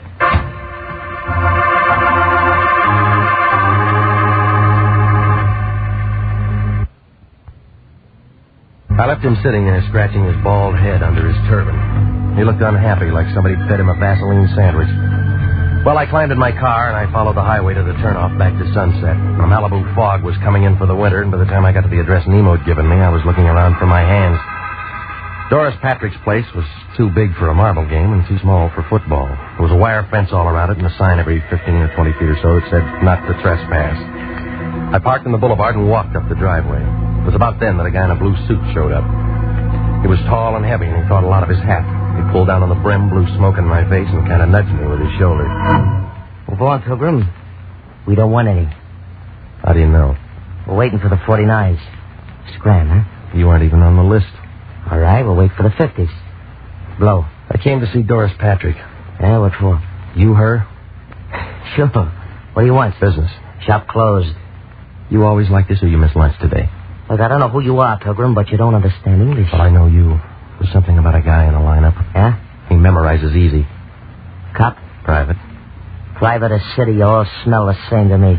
Hunting season's over. You always carry a 38, do you? Oh, that's showing? Well, maybe you got a broken rib.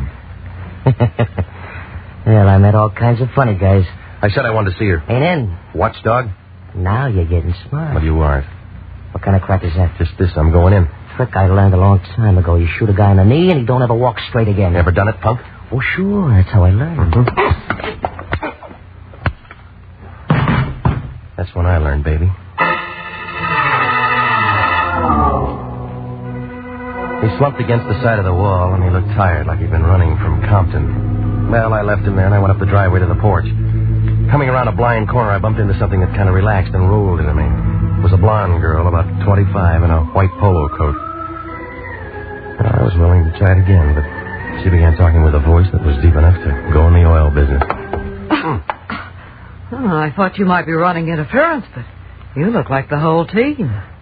Whose side are you on, lady? I keep score. Doris Patrick? You're on the right field. Where's the locker room?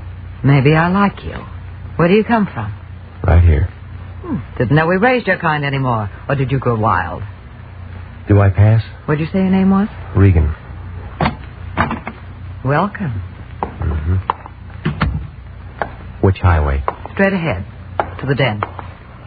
Nice place you got. When's harvest time? I said welcome. That isn't what the tall boy said. Tall boy? A blue suit with a 38 and a hat. That'd be Jesse. I was married to him once. What about now? Oh, he hangs around like that sometimes. I never see much of him. Trouble? No, not much. You got a lot of size, mister. Must have been good. Do that kind of thing often? Only when I have to. Sit down. How do you like it? Soda or water? Your way? There now.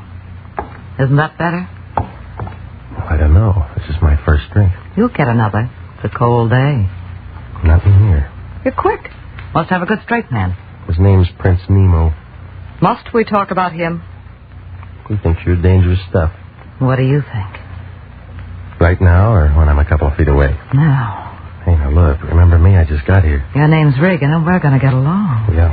It's in the card. You got a fast deck. Go ahead. Deal. All right.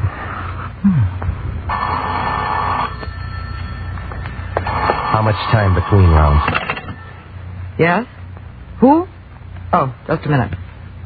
You know somebody named Lion? Yeah. He has quite a roar. Here. Yeah. Who's the devil? Where's the phone? Nemo's friend. Sounds like he's a friend of yours. All right, you got something to say? It's all off. Check bounce? It was certified. Nemo called 10 minutes ago and canceled the contract. Now, what happens now? Finished, come back to office. Who told you I was here? The prince. It was a quick change. We got paid. Well, I already started something. I don't care what you started. You finish it on your own time and expense sheet. Bad news? Well, I'm through working for the day.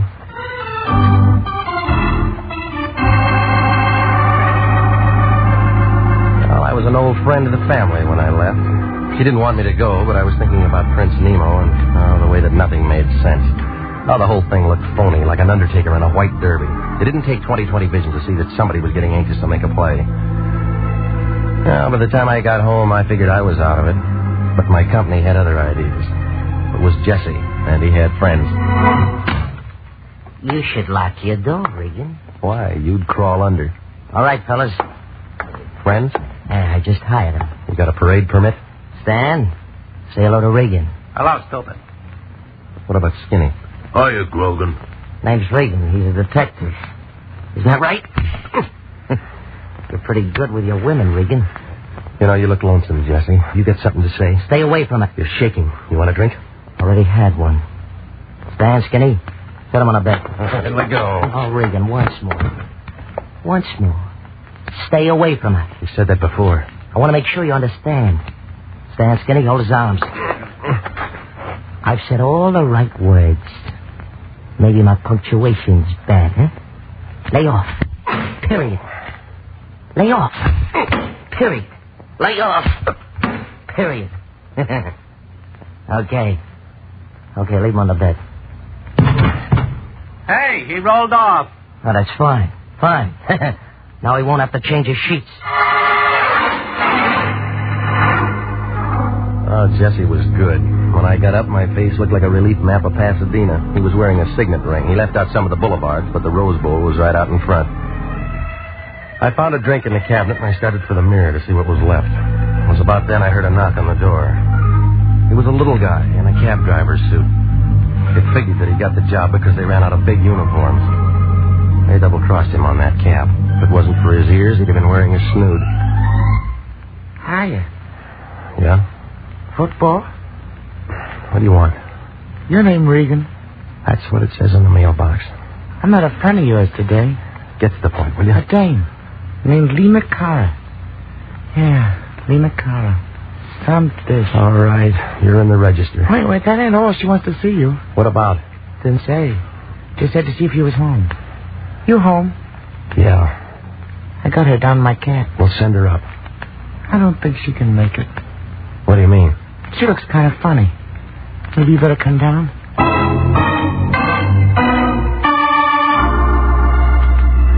She was sitting on the edge of the seat, staring out at nothing. Her back was as stiff as a filing cabinet, and there was a little ring of white around her lips. I paid off the cabbie, and I took her back up to my place without a word. When we closed the door, she was sitting on my sofa the same way. Only this time she had a .25 automatic in her hand. Well? Where'd you get the gun, lady? Gun? Oh, yes. I bought it for $30. Can I see it? Oh, yes, Mr. Regan. I brought it so I could show it to you. Mm-hmm. I paid $30 for it. $30 for it. Yep. Brand new, isn't it? Oh, yes, of course. Did you know Prince Nemo was my husband? Since when? Long time now. Not many people know that. Did you come here to tell me that? No, I came to tell you that you don't have to worry anymore. About what? About what my husband hired you for? Well, I've already been called off. Oh, I didn't know that. Did you meet Doris Patrick? Yeah? Then it was about her. What do you want, lady? Nothing. Nothing at all. Just that we don't have to worry anymore, do we? Tell me about the gun. Doris is very pretty, don't you think? I've seen her on the screen many times. And she's quite pretty. Could hardly blame the prince at all. Could hardly. Why'd you bring the gun? I imagine the air would be cleaner there, don't you? What are you talking about? Really very humane, they tell me. Come on, stop it. Just like sitting down and never waking up. I read all about it. Just walk in and sit down. You don't try to hold your breath. Stop it, sis. Stop it. Now, listen to me. What is it? What have you done? What are you trying to say? You don't try to hold your breath. You go right to sleep, don't you? You're trying to tell me that you killed him? They don't make such a great deal of noise, do they? They've been sitting there in his house by the sea. He looked very much alive, only...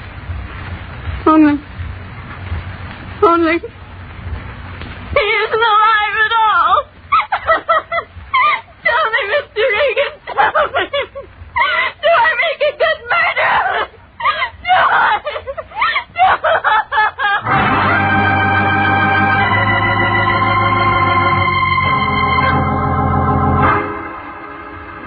Well, after she got through screaming, she settled down to a slow, even kind of giggle that started somewhere around her shoelaces and didn't get past her knees.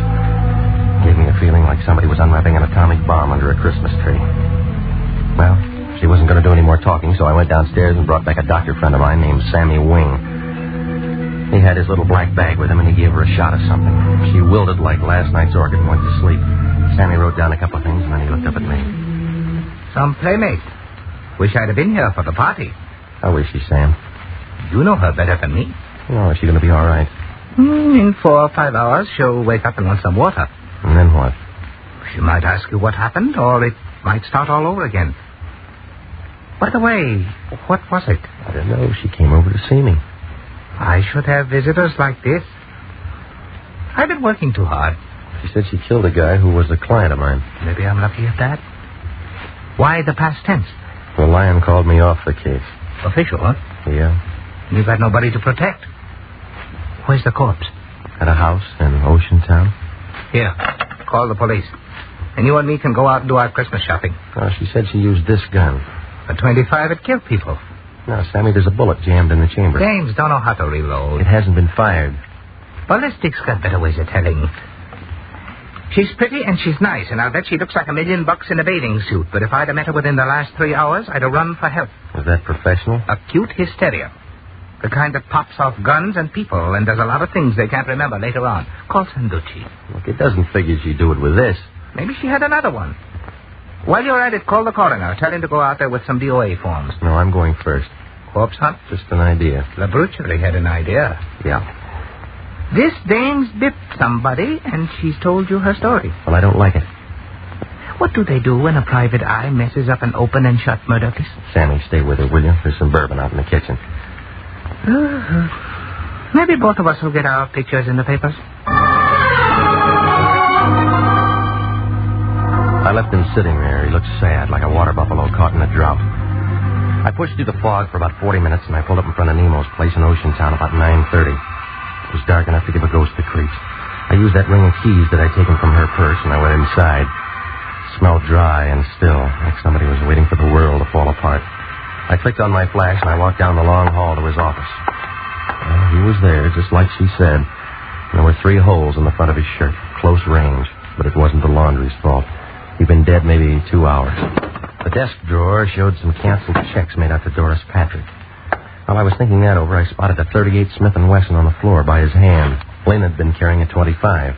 I broke it, and 3 cartridges fell out. From the looks of the holes in his chest, the .38 was the gun for the job. Well, that made her story and the .25 a fairy tale. While I was kneeling there, a light went on behind me. A fat man wearing a sheriff's star was standing by the switch.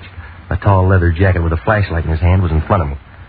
I began to feel helpless, like a trombone player with a short arm. Scavenger hunt, son? You don't talk, Charlie. Ain't much for him to say, is there, Cap? Yes, not. Well, son? You're going to be calling me names. What do you like best? Killer, murderer, slayer? Papers use slayer a lot. I don't like any of them. Kind of breezy for a hot boy, ain't you? You might give me a name. Regan. I'm with the International Detective Bureau. It's Regan, Cap. He's with the International Detective Bureau. Got a card or something, son? Yeah, here. This guy here, a friend of yours? My client, Lawrence. What'd you do for him? Okay, tell me this. Why'd you plug him? There's another story.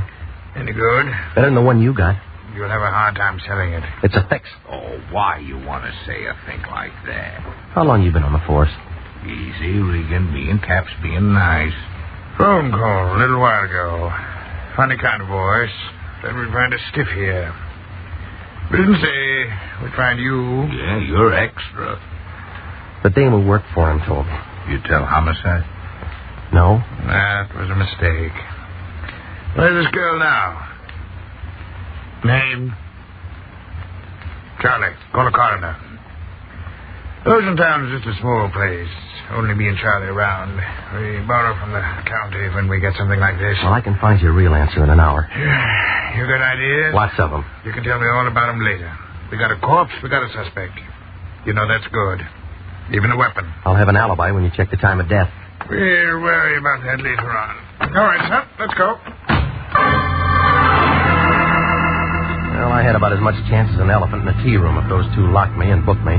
I leaned back into his gun, spun around, knocked his wrist down. He pulled the trigger. But I'd already hit the light switch, and he was making rockets in the dark. I left my car there and cut across the highway and doubled back up the hill. They spread out in the wrong direction.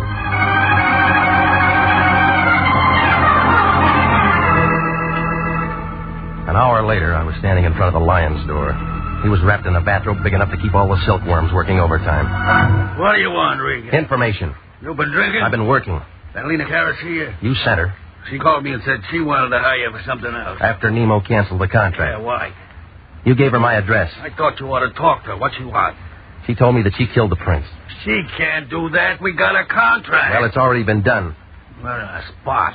Yeah, I figured that'd get through to you. They'll be asking me all kinds of questions. Well, why didn't you think of that before you signed? What are we going to do? You're going to find out where this 25 came from and if anybody fired it. Huh? She was carrying it when she came to me. I don't want to get involved. Well, you're in it up to your ears. I went out there and found the prince. Only a 38 might have done the job. Yeah? Well, that cleans her up. Not yet. The Oceantown sheriff and a guy named Charlie are looking for him. What for? They think I know something. Do you? Not yet. There was a tip-off. Somebody was supposed to be a patsy. Where's Kara now? My place with Sammy Wing. I'm going to get a lawyer. It'll look good. All right, give me the keys to your car. Why? I got a date. Find out who fogged Nemo and we won the championship. You'll have to give the cup back. You cheated.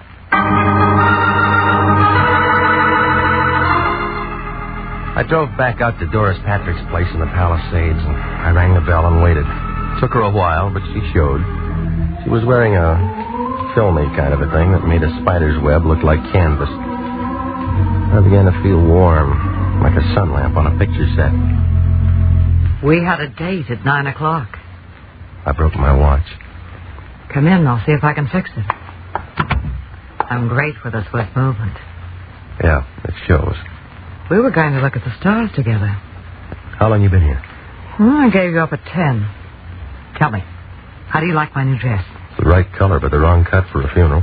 I haven't read the obituaries today. No, it'll be in tomorrow's paper. Have a drink and let's wait for tomorrow. Your friend Nemo was killed tonight. He was no friend of mine. I told you that. So did he. He fall off his house? Murdered. We've been having fun up to now. You know, you'll be first guess. I don't think I like that. He tried to blackmail you. The story's backwards. Well, that's the way it comes out. Not quite. You got another way? He never tried to blackmail me. Mm-hmm. I blackmailed him. How? I went to him one day and put him in a trance. Only I used scotch. I found out what he was doing and how he was doing it, so I turned the tables. It was good, clean fun, but expensive for him. Well, now, if he was your meal ticket, then you have an alibi, huh? Could be canceled check somewhere. Right where I could find him. I'm telling you the truth. Where does Jesse fit? Oh, I told you we were married once. He's jealous. Did he know about Nemo? Maybe. He was watchdog when I came out. I told you. Jesse. Hello, gorgeous. I still have a key. What do you want? You? Get out. You still trapping with this trap? Just in time, Jesse. You know, you didn't list good. I told you to lay off. Where's your friend? Paid off. I'm handling this alone. We've been finished for a long time. Oh, it's starting up again, Angel. Or didn't you know Nemo was dead? I saw your 38 tonight, Jesse. You're wrong. It's her 38. It's got her prints in it. What do you mean? I put him there. And you're going to be tagged for his murder, ain't you? You see, you're sort of in a spot. Regan. Easy, baby. This punk never did anything right. Oh? Tell me how wrong I've been. All right, that tip to the Oceantown cops was wrong. Killing Nemo was wrong. You're twisted, Pilgrim. Cops got a warrant out for you right now. Yeah, I heard on the car radio. Murder suspect. Plugging you is something they'll thank me for. With her prints on the gun? Well, how was I to know? I just see you and plug you. Everybody will be sorry, but it'll be manslaughter and suspended. It's pretty right, isn't it? Well, what about me? A friend of mine shoving off at Pedro tonight, Angel. Going all over the world. We'd be together. Well, Angel, do I plug it and meet you somewhere in 2 weeks, huh? Move over, Regan. The lady's making up her mind. Now, what do you like? Oh, it was a real photo finish. Just as Jesse set the gun up against my head, Doris pulled a gun from the desk drawer and threw a couple of fast ones into him. Jesse tried for her. I'd call it a dead heat, but you'd have to give Doris the edge. Her first slug cut him down like a blade of grass, but she didn't give up.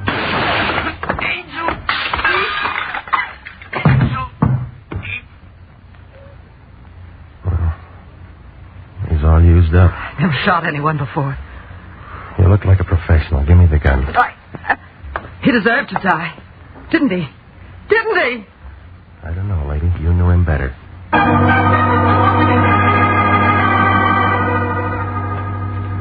Well, it all unwound like red thread in a Levi factory. Nemo told me his phony story so he'd have a good self-defense angle when he finally got around to killing Doris Patrick some afternoon. Jesse worked for him to keep me out, but I bounced him and got inside. When Jesse phoned Nemo about it, Nemo called the Lion and had me jerked before we could compare notes. I guess Jesse went kind of crazy when he saw how well we got along. He got an idea and killed Nemo and made Doris a patsy with those fingerprints. Lena Cara? Well, she went kind of crazy, too. She found Nemo dead and got the idea she did it. It took 3 doctors a couple of days to tell her what really happened. And the Lion was mad when he found out there wasn't any money in it. But then when he saw Doris Patrick's picture in the paper, he got kind of curious. He asked just one question. What did I do all that afternoon I was out in her house? Well, I didn't even bother to answer him.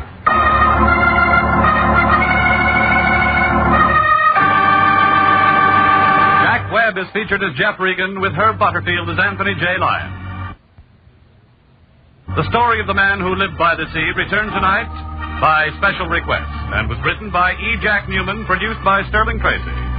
In tonight's cast, the role of Doris Patrick was played by Yvonne Patey. Also heard Sidney Miller, Peggy Weber, Paul Frees, Marvin Miller, and Barry Crozier. Music for this program is by Milton Charles.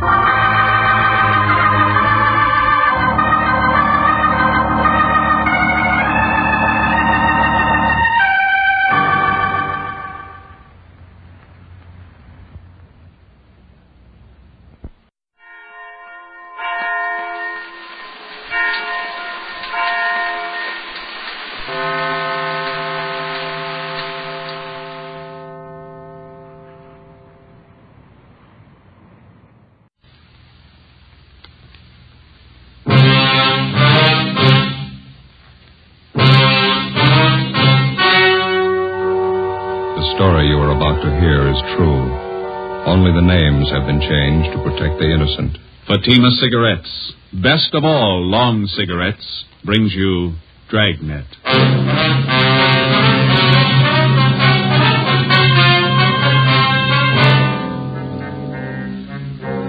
You're a detective sergeant. You're assigned to forgery detail. An accomplished check forger resumes operations in your city. The suspect's described as a middle-aged woman. She's written more than $20,000 in bad checks. Your job, get her. In a moment, an authentic case from official files. Oh, no. Ah, that's different. Yes, what a difference. In Fatima, the difference is quality. You see, Fatima is the quality king-size cigarette because it contains the finest Turkish and domestic tobaccos superbly blended. And Fatima is extra mild with a much different, much better flavor and aroma than any other long cigarette. Because of its quality, its extra mildness, its better flavor and aroma, Fatima has more than doubled its smokers coast to coast. Fatimas cost the same as other long cigarettes, but your first puff will tell you... Ah, that's different. Yes, in Fatima, the difference is quality. Ask your dealer for Fatima, the quality king-size cigarette. Best of all, long cigarettes. Start enjoying Fatima tomorrow.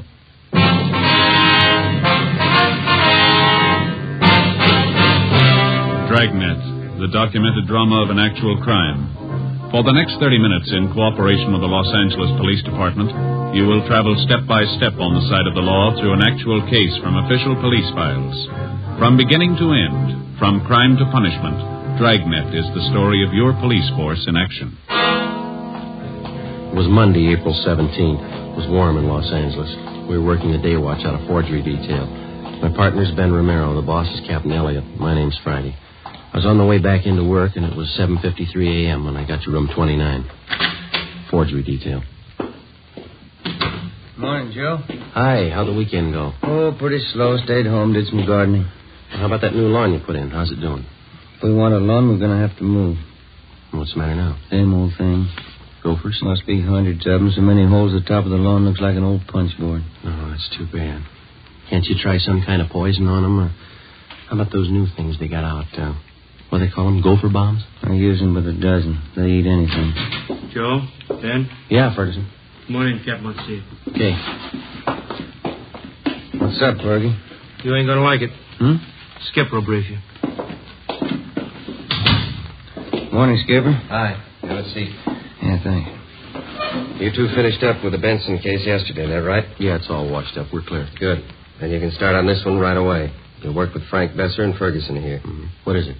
Grandma. I had a hunch, Joe. What have we done to deserve this? It's nothing any of us have done. It's what we haven't done. I want her stopped once and for all.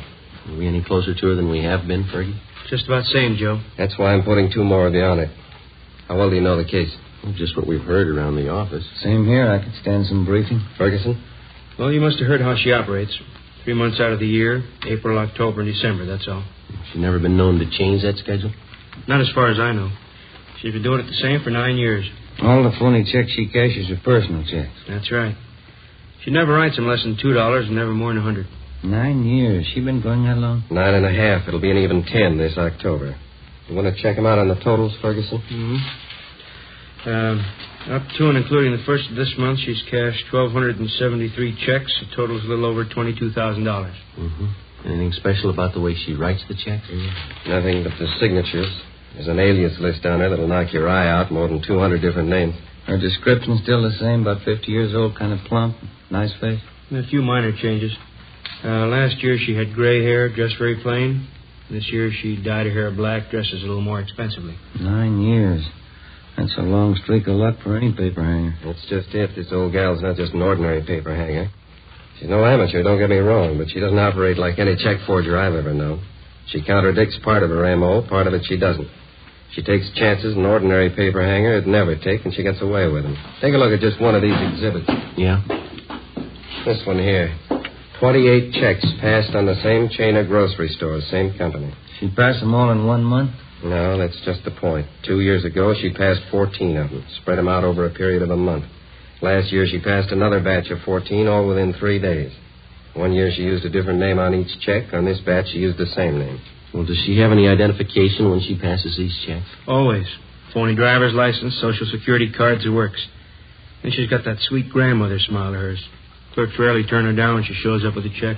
You can get used to different descriptions of her, too. Give the file a look. Hardly 3 of the check victims can get together on what she looks like exactly. Well, where are they getting stung most? Downtown or out in the neighborhoods? The neighborhoods. Anywhere from the beach area to the valley. This whole file, Skipper, that's not just her work, is it? Every last bit of it. We can't fit it in a 6-foot shelf. In 9 years, I've had 5 teams of men work this thing. None of them reached her. You and Friday make the 6th. It's April 17th. How's she doing so far this month, Freddie?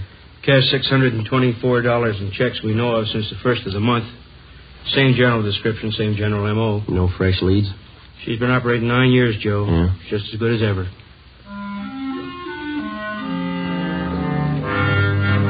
To the working detective, there's no tougher job than tracking a lawbreaker who's half professional and half amateur. You can expect a criminal who's entirely professional to react generally the same in a given set of circumstances. And the same with the amateur.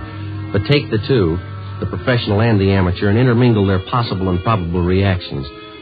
You'll likely have a sound reason why and how an elderly woman could victimize merchants with $20,000 in bad checks over a period of 9 years without being caught. Grandma, as she'd come to be known, worked only 3 months out of each year, April, October, and December. Her apparent fine sense of timing and her knowledge of psychology was far and away superior to that of the ordinary paper hanger. If the file on Grandma was any indication, she apparently had been born to be a successful check forger. After Ben and I spent 3 days on the case with Sergeants Ferguson and Besser, we were almost convinced that there was only one way we could reach the suspect. She had to make a mistake. Fergie, how'd you do? Pretty sour. 4 checks in 2 days. What'd you fellas get? 2. Don Meyer checked the signatures. They're all hers. Here's our list if you're interested. Meat market out in Pico, $25. Grocery in West Hollywood, $48. 2 department stores downtown, $100 a piece. How do they describe the woman? Same old yarn. She was a nice, charming little lady, about 55 or 60, small, dark hair, graying, dark eyes, nice smile. Clerk told me she reminded him of his mother. Yeah. How'd you make out on those two of yours? Oh, about the same. Even the story about her looking like somebody's mother. One thing, sure. Her timing's just as good as it was 9 years ago. Downtown Merchants Association's screaming again. They're looking for action. So are we. You talked to Captain today? Yeah, he's looking for action, too. I don't know what we can do unless we get some kind of cooperation from the merchants. Every time the old gal pushes a bum check, it's 3 or 4 days before it gets to the bank, and we hear about it. The trail's pretty cold by then. Yeah, Joe and I were talking just before you came in, Fergie. We can't expect too much to happen the way we're going. Any ideas? More men and more stakeouts. The captain says he'll buy that. That's about all we can do. Another 10 days and April will be over. Grandma will be through pushing checks till October again. I don't know, Joe. Her formula's too perfect for me. There's got to be a flaw in it someplace. Yeah. You got out a bulletin of that revised description of her for you? Yeah, it's all taken care of. Special notices are mailed out to merchants, too. Again? Yeah. Forgery from mail? Yes, sir. That's so. Yeah, right away, thank you. Supermarket on Temple Street. Grandma. Hit him with 2 checks. Any lead? Clerk says she reminded him of his mother.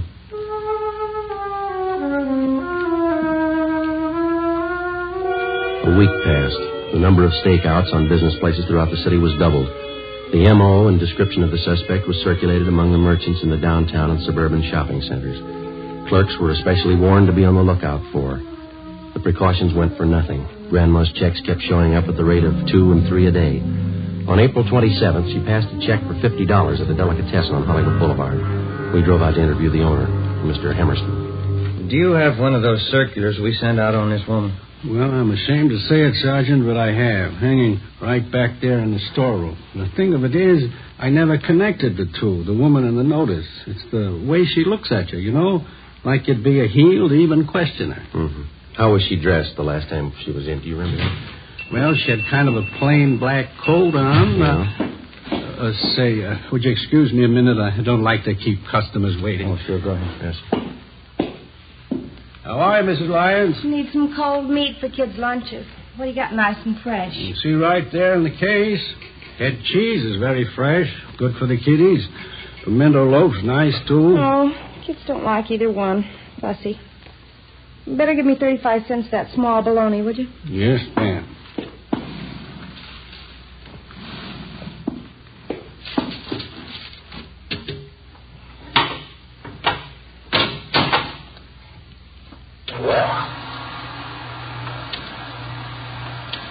Kids are so fussy nowadays. Ought to be in Europe. That's what I tell them. I know what it is to go hungry. Oh, you better give me a couple of those large kosher pickles, too. Husband's crazy for them. Yes, ma'am. And a loaf of the rye, too, would you, no seed? Yes, ma'am. How are the kiddies doing in school, Mrs. Lyons? Oh, it's fine. Marilyn's in the school pageant next month. She's going to be the queen. Oh, that's nice. Well, I don't know how nice it is. More work, that's all. I have to make her costume. There you are, Mrs. Lyons. Put it on the bill? Yeah, would you do that? I'll see you the 15th of the month. Yes, ma'am. Goodbye. Uh-huh. Goodbye. Sorry to keep you waiting, officer. Not at all. Let's see now. Where was I? Well, we asked you how the woman was dressed. Oh, yeah. Had a black coat on. I told you that. Yes, sir. Very plain-looking clothes, like any other housewife. Print dress, some kind of a scarf around the neck. That's about all I noticed. How about that description of her in the bulletin we sent you? That fit her pretty well? Yeah, I guess so. She didn't exactly seem plump to me, though. Kind of a nice figure for a woman of her age. Mm-hmm. Do you know if any of your customers were acquainted with her? I wouldn't know that. She acted as though she knew some of them, but now that this has happened, I can see she was just putting on. She was a great disappointment to me. Yes, she is to a lot of people. I used to josh with her all the time. I'm a widower, you know. Thought once or twice I might even date her up. That's so? Yeah, she seemed like a real good sport, joshing all the time, fine personality, just as homey as you please. Well, that fits in with the other descriptions. Are you ever going to catch somebody like that? 2 days later, on April 30th, right on schedule, the flow of bogus checks in Grandma's handwriting suddenly stopped. If she continued to work by the same timetable she'd been using for the last 9 years, she wouldn't start operations again until the 1st of October. During the next 5 months that followed, from May to the end of September, Besser, Ferguson, Ben, and I handled the usual run of check cases. At the same time, we used up every spare hour we had making preparations for the suspect's next appearance. Every businessman throughout the city who might be a possible victim was alerted. A revised description of the suspect, together with her M.O., was printed up and given wide distribution. Every possible precaution was taken. October came.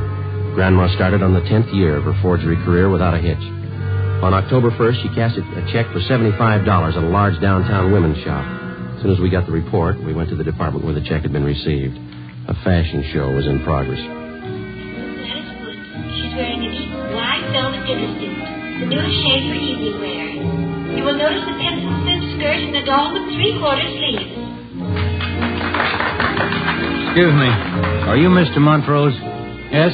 What is it? Police officer, sir. Forgery detail. Oh, yes, that check. I wonder if you could hold on for just a moment. Yes, sir. Miss Janice Morgan next. She wears a gown of striking originality with rich but simple lines. A black dinner set.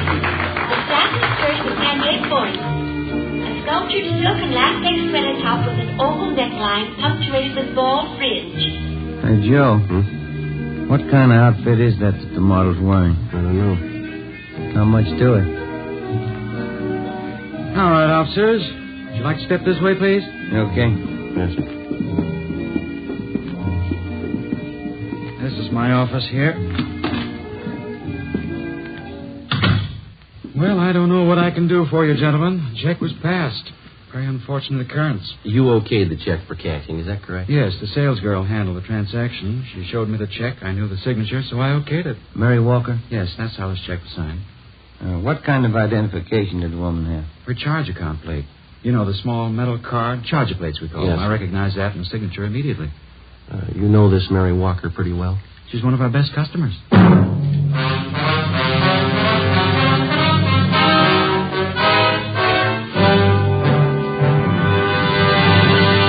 You are listening to Dragnet, authentic stories of your police force in action. Oh, no. Ah, that's different. Yes, what a difference. There's a difference you can hear, there's a difference you can see, but the difference in Fatima is quality. Yes, friends, when you compare long cigarettes, you'll find that in Fatima, the difference is quality. Quality of tobaccos. The finest Turkish and domestic varieties, extra mild and superbly blended, to give you a much different, much better flavor and aroma than any other long cigarette. Quality of manufacture. Smooth, plump cigarettes rolled in the finest paper money can buy. Quality even to the appearance of the bright, clean yellow package. Carefully wrapped and sealed to bring you Fatima's rich, fresh, extra mild flavor. Fatima's cost the same as other long cigarettes, but your first puff will tell you... Ah, that's different. Yes, in Fatima, the difference is quality. Ask your dealer for Fatima, the quality king-size cigarette. Best of all, long cigarettes. Start enjoying Fatima tomorrow.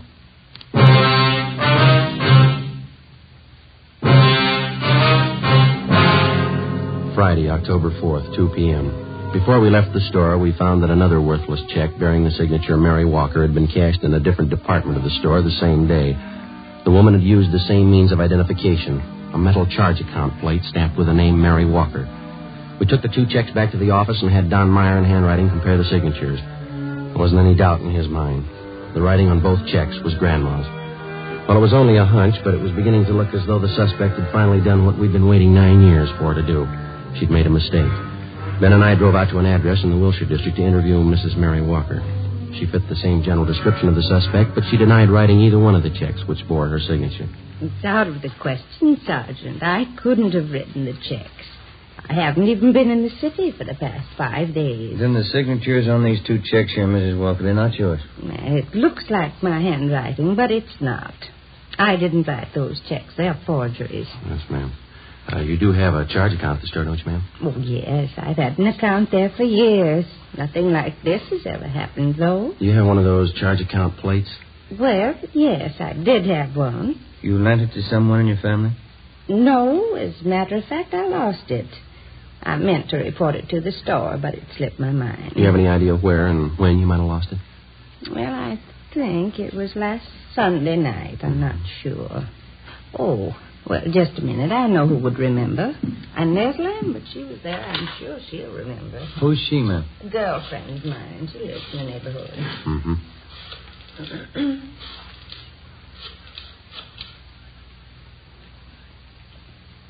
Hello, Inez. Mary Walker, Inez. Oh, just fine. And you? Oh, good. Say, Inez, which night was it we went to the Boosters Club meeting? Sunday? Yes, I thought that it was. Oh, nothing. Just some silly misunderstanding. Yeah, well, all right, Inez. Thanks for remembering for me. Yes, goodbye. It was Sunday night, Sergeant. Inez Lambert and I went to the neighborhood Boosters Club meeting. I'm sure that's where I must have lost it. Well, you think the charge account plate fell out of your purse, is that it?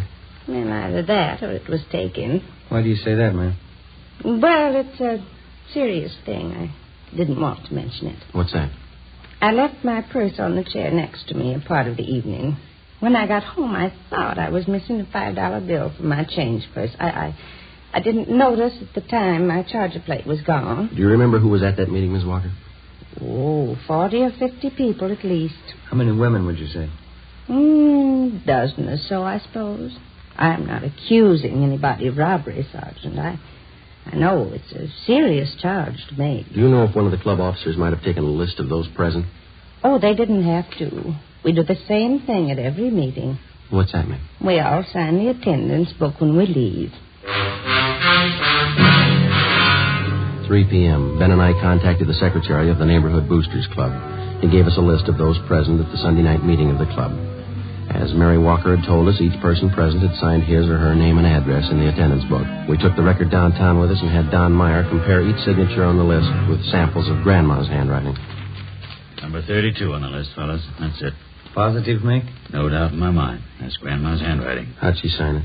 Mrs. Inez Lambert. We went down the hall to R&I and had him check the name Inez Lambert through the files. She had no criminal record. Together with Besser and Ferguson, Ben and I spent the next day and a half trailing Inez Lambert wherever she went. She fitted the description of the suspect perfectly. We questioned her friends and her neighbors. We dug back into every corner of her life for the past 10 years. The results were pretty amazing. We found that she was highly respected by everybody she knew. She was active in a dozen civic and church organizations. Her reputation was spotless. There was only one hitch. Mrs. Lambert's hobby was charities. By checking back, we found that during the past 10 years, she donated an average of $3,000 annually to various charitable organizations. Her husband's total annual income was $7,000. From her bank, we obtained specimens of Inez Lambert's handwriting. It matched almost perfectly with every signature in the Grandma file. Monday, October 7th, Ben and I called on Mrs. Lambert. Oh, yes, officers. Won't you come in? Mary Walker was telling me about you. Come in, please. Thank you, ma'am. Thank you. Mary told me about the things missing from her purse at the meeting. Is that what you're inquiring about? Yes, ma'am. We've got a few other questions to ask you besides that. Well, you sort of caught me at a bad time. Just getting ready to put some baking in the oven for dinner tonight. Would you mind very much if we talked back in the kitchen? I've got to get this done. No, not at all, ma'am. It's back this way. Oh, there goes my cream sauce again, boiled over. Just take a chair there, officers. I'll be right with you. Thank you. This cream sauce is so temperamental, can't take your eye off it for a minute. There. Shouldn't boil over now. Would either of you officers care for a cup of cocoa? Chilly out today. Well, no, thank you, ma'am. We only have a few questions for you. It won't take long. Yes? All right. Would you mind holding this bowl just a minute, Sergeant? Oh, yeah. I just have to get this in the oven for dinner. My husband's favorite dessert. It's called pinch pie. It's kind of a meringue tart. Mm-hmm. Let me see. Take 2 eggs, I guess. There we are. Get these egg whites beaten up nice and light. That cup of sugar on the sink, Sergeant. Would you be so kind? Yeah, all right. Here's your sugar, ma'am. Thank you. Now, what is it you wanted to know? Mrs. Walker had her charge account plate stolen that night at the Boosters Club meeting. Somebody's been using it to cash bad checks in her name. Is that so? Mary didn't tell me that. The same person who's using that charger plate has been cashing bad checks all over the city. She's been doing it for some time. Oh, my. Well, I don't think I can help you, Sergeant. I went to that meeting with Mary. She says somebody must have been in her purse, but I didn't see them. Do you have that charge account plate, Mrs. Lambert? Me? Oh, no, I have my own. Now, let me see. Teaspoon vanilla, teaspoon vinegar, teaspoon water, combined in a small pitcher or cup. We've got good reason to believe you have that charge account plate, ma'am. Did you take it from Mrs. Walker? That's a silly thing for you to say, Sergeant. I told you I have my own charge plate. I never borrow anyone else's, no reason to. Add a few drops of combined liquid. Beat constantly. Did you cash 2 checks last week and sign them with Mrs. Walker's name? Well, of course not. Why should I do such a thing? Mary Walker's one of my best friends. I wouldn't do that to her, even as a joke. Well, our handwriting man compared the signatures on those 2 checks, Mrs. Lambert. Both of them match your handwriting. And all of the ingredients have been added. Continue to beat the meringue for several minutes. Oh, I'm sorry. What was that you said, Sergeant? I said that the signatures on those 2 forged checks, our handwriting man compared them with specimens of your signature. They both match. Well, then your handwriting man certainly made a mistake. Oh, there's a large white platter up in that cupboard there. Would you reach it for me, please? All right.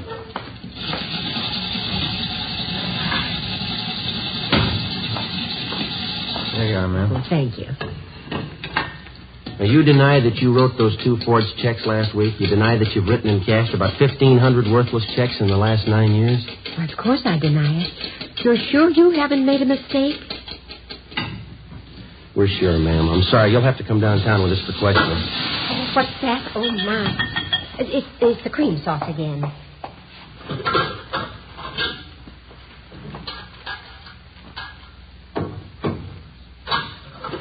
Sergeant, I can't leave the house now, right in the middle of getting dinner ready. My husband would be furious. If you want to talk, couldn't we do it later on? I'm sorry, ma'am. Afraid not. But you certainly can't accuse me of doing anything wrong. The folks at the church will vouch for me. We've got just as many people who say you've cheated them. People who cashed those checks for you. Quite a few of them, ma'am. 9 years' worth. But that's silly, 9 years cashing checks. I'm sure you must mean somebody else, Sergeant. I've got to get this platter greased. Let's see. Heat meringue upon lightly greased platter. Yes.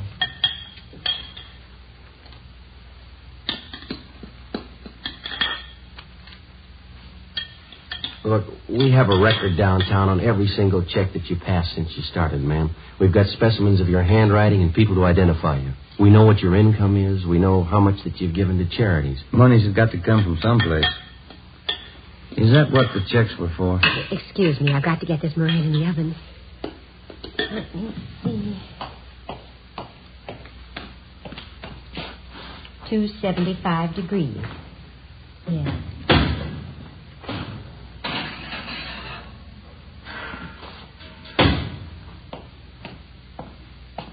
I hope I put in enough vanilla. You want to tell us about it?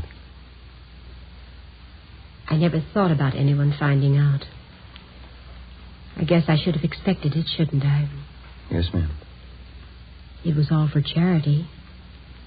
There were so many of them. Orphanages, Old People's Home, Christmas Poor Fund, and then the overseas relief charities. They all need money. Somebody has to take care of them. Your husband knew nothing about this for 10 years? Nothing at all. They were my charities. I had to have money for them. I took money from people who had it and gave it to those who didn't. What do you think, Sergeant? Was I wrong? Do you think the good Lord will say I was wrong? I wouldn't know, ma'am. I only wanted to help the poor like he did. I came to help the poor. Well, there's a big difference, ma'am. Yes? He didn't use a checkbook.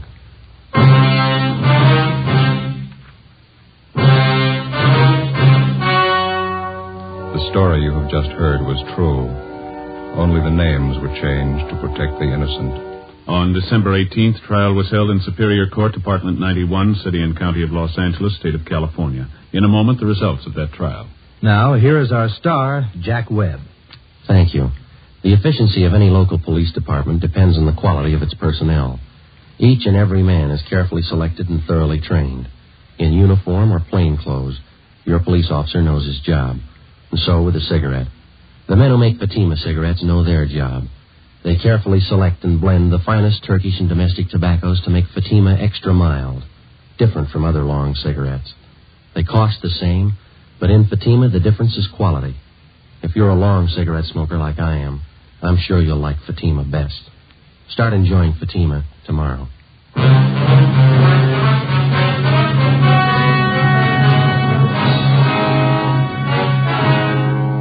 Inez Lorraine Lambert entered a plea of guilty to 2 counts of forgery, and the remaining charges were set off calendar. She was sentenced by the court for the term prescribed by law. You have just heard Dragnet, a series of authentic cases from official files. Technical advice comes from the Office of Chief of Police W.H. Parker, Los Angeles Police Department. Fatima Cigarettes, the best of all long cigarettes, has brought you Dragnet, portions transcribed from Los Angeles. This is Robert Young. Hear We the People next on NBC.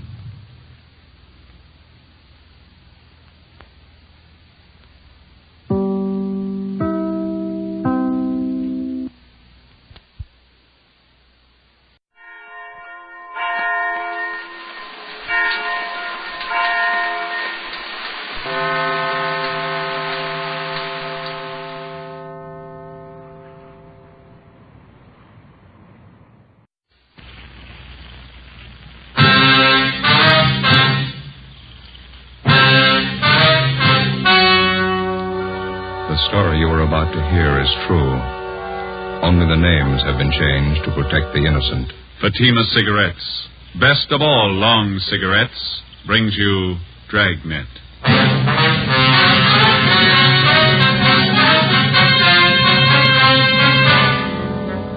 You're a detective sergeant. You're assigned to narcotics detail. A gang of veteran dope peddlers moves into your city. They offer $100,000 worth of heroin for sale. They make their contacts. They're ready to do business. Your job, stop them. You'll be amazed when you compare Fatima with other long cigarettes. Buy a pack of Fatimas. You'll find they now cost the same. Light a Fatima. Your first puff will tell you... Ah, that's different. Yes, what a difference. In Fatima, the difference is quality. You see, Fatima is the quality king-size cigarette because it contains the finest Turkish and domestic tobaccos superbly blended. And Fatima is extra mild with a much different, much better flavor and aroma than any other long cigarette.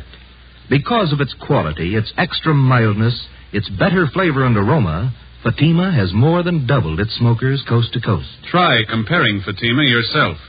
Fatimas now cost the same as other long cigarettes, but your first puff will tell you...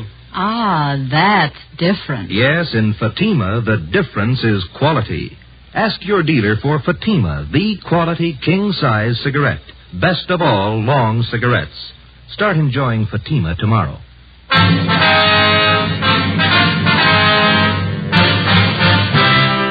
Dragnet, the documented drama of an actual crime. For the next 30 minutes, in cooperation with the Los Angeles Police Department, you will travel step by step on the side of the law through an actual case transcribed from official police files.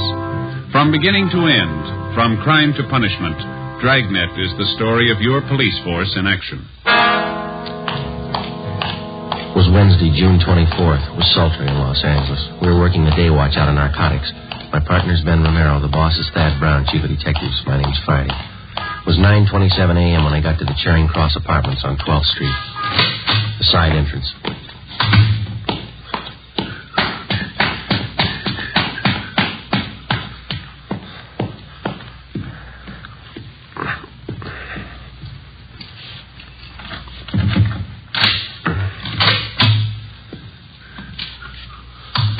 Hi. Hi. Anything doing? Nothing. How's the bug working? Better. One of the fellows from the crime lab came out and fixed it last night. Went next door and replaced the microphone. I'm getting real sour on this detail, Joe. Well, here, let me take over for a while. Huh? Yeah, you betcha. Here. My ears feel like a couple of baked cauliflowers. 2 solid weeks holed up in this place with a pair of earphones on. Yeah. What do we got to show for it? That woman next door hasn't even mentioned narcotics in 2 weeks. All she does is eat, sleep, and play solitaire. Goes out for groceries once in a while. Hold it. Somebody ringing the buzzer next door. First visitor in a week. Yeah. Just a minute. Yes? Your name is Maywater? That's right. What is it? I talked to a friend of yours, George. Thought it might be a good idea if I let you What do you want to see me about? Well, it's business, Miss Washburn. Could we talk inside? All right. Come on in. Let me plug in these earphones, Joe. Yeah, go ahead. I'd like to introduce myself, Miss Washburn. My name's Howard Scully. You and George were former associates, I understand. We worked together a little. What can I do for you? Well, George and I are old friends. We were in business in Hong Kong before the war. He's a nice fellow, George. No, I have a date downtown in half an hour. I don't have much time to talk. Sorry, I didn't realize you were in such a hurry. I'll get right to the point. Yeah. My business partners and I just came up from Mexicali a few days ago, and we have some merchandise that's ready for the market, and it's good quality. That's what I hear. I contacted George, thinking he might introduce me to some prospective buyers. Said he didn't want to handle any merchandise at this time. Why not? Oh, it's something about the police. He seemed to be watching him. He just didn't want to take any part in any business venture. Just wanted to get it. And George gave you a bum steer sending you to me. I can't help it. Well, you haven't heard my proposition. I don't have to hear it. Count me out. I don't fool around with junk, any of it. It's a tough rap out here. Well, if you'll just listen to my proposition, Miss No. Washburn. No, please, I'm not asking you to be involved. I'm a perfectly safe and legitimate transaction in mind. You'll be well paid for your time and effort with no risk whatsoever. Yeah, I know. All you big connections make it sound good. George tells me you're acquainted with the right kind of people. People with money. That's the kind of people that my partners and I want to meet. Now, all I'm asking you to do is introduce me to a few such persons for our mutual benefit, and then you just leave the rest to me. That's still too much. If I gave you an office to a buyer and you were caught, they'd get me for conspiracy. No, there's not. I've seen too much of it, Scully. It's no sale. Well, you'll just have to believe me, Miss Washburn. No one's going to be caught. Now, we work in an entirely different manner. The police haven't any idea of our method of operation. We've tested it in 6 big cities in the Orient. And not once did it fail us, and I tell you, it's not going to fail us here. It's your story. Well, it's perfect. I'm not chancing a rap to prove you're wrong. What? Here, do you want a cigarette? Yes, thank you. All right. Naturally. Mm-hmm.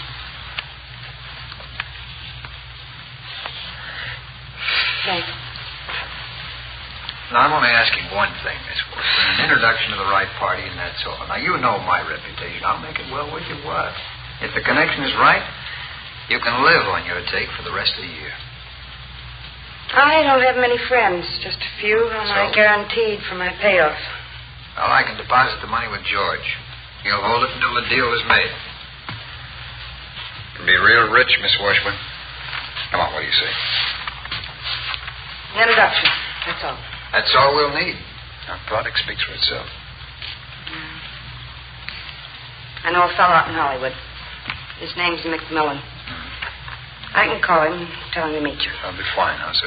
I'm not going to introduce you. No, that won't I'll be- set up a meet for you, that's all. All right, that's all we ask. Do you have this, Mr. McMillan? McMillan. You have him meet me tonight? I think so, yeah. Yeah, that's fine. Now, tonight at 11:30, I'll be at the corner of 7th and Alameda. Now, remember this now. Yeah, all right. Corner of 7th and Alameda at 11:30 exactly. I'll have on a gray coat, and I'll be carrying a book. Now, McMillan shouldn't have any trouble recognizing me. You just tell him to walk right up to me, put out his hand, and say, "My name's McMillan," that's all. I'll know if he's the right party. My name's McMillan. That's all he has to say. All right, I've got it. I'll pass it on. Fine. Well, I'll make arrangements with George as soon as possible to take care of your fee. Thank you very much, Miss Washburn. Not at all. Just don't be too sure of yourself. The fuzz in this town could smell a by 3 miles away. You'll take care of the police, Miss Washburn. The system should teach them a few lessons. Well, goodbye, Miss Washburn. Thanks very much. Yeah. Don't come here after this. Call me on the phone. Certainly. Goodbye.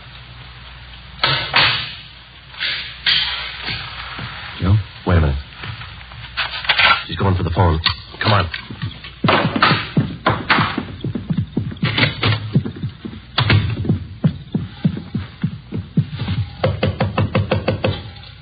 Just a minute. Try the door. It's locked.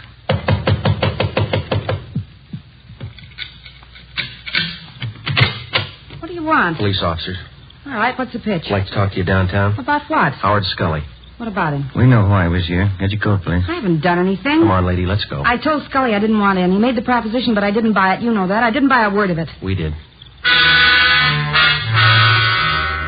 Before the suspect was taken downtown, we informed her landlady to tell anyone that she'd be out of town for a week.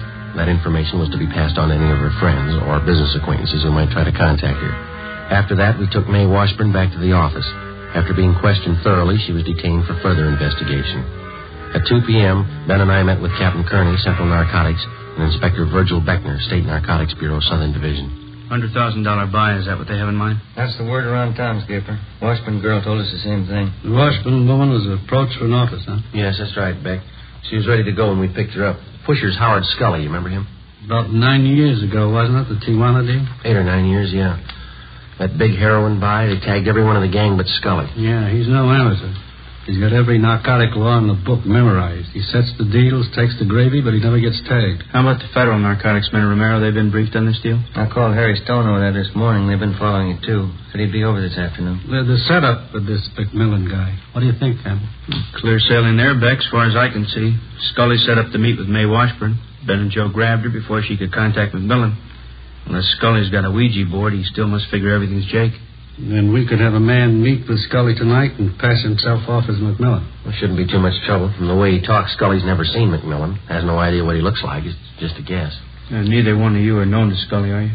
I never met him or his friends. I worked that case last February when we grabbed Ray Murdoch. He used to be a mule for Scully. That's as close as I've been. Well, I'm afraid that's too close. You know how many hype friends Murdoch has in this town. If any of them spot you and pass the word to Scully, the whole deal's choked off. Joe? You think you could pass yourself off as McMillan for a couple of days? I'd like to give it a try. Beck, what do you think? Good as me. We can help with the tailing. Only one possible hitch I can see. Yeah? We're not positive this guy McMillan's a total stranger to Scully. It sure sounded like it, didn't it, Joe? The way Scully and the Washburn girl were talking. It's possible Scully might have seen a picture of McMillan. Maybe knows something about his background, his habits, how he does business. It's possible, yeah. Suppose Scully starts asking you questions, Joe. How are you going to cover it? Well, we could talk to the Washburn girl again. She might brief us. Now, if we need the guy's life history, let's pick it up firsthand. How do you mean? Get McMillan.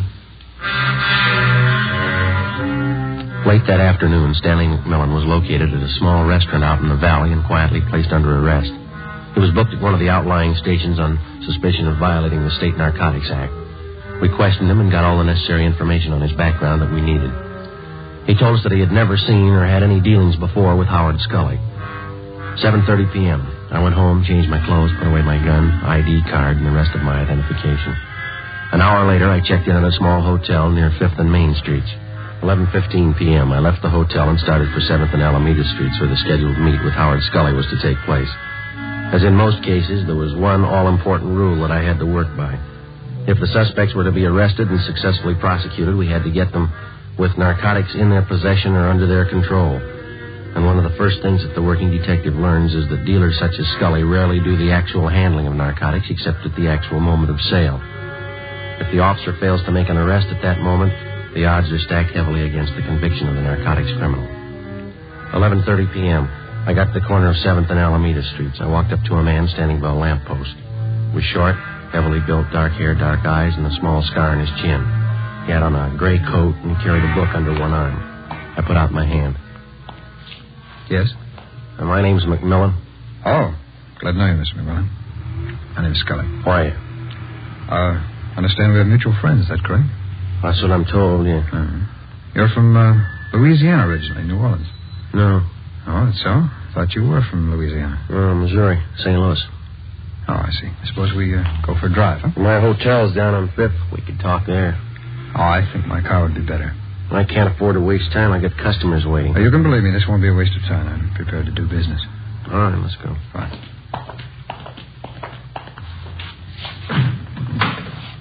No, go ahead, McMillan. All right, thanks. Now, will you raise that handle on the other side so I can get in? Yeah, sure. Fine. Thank you.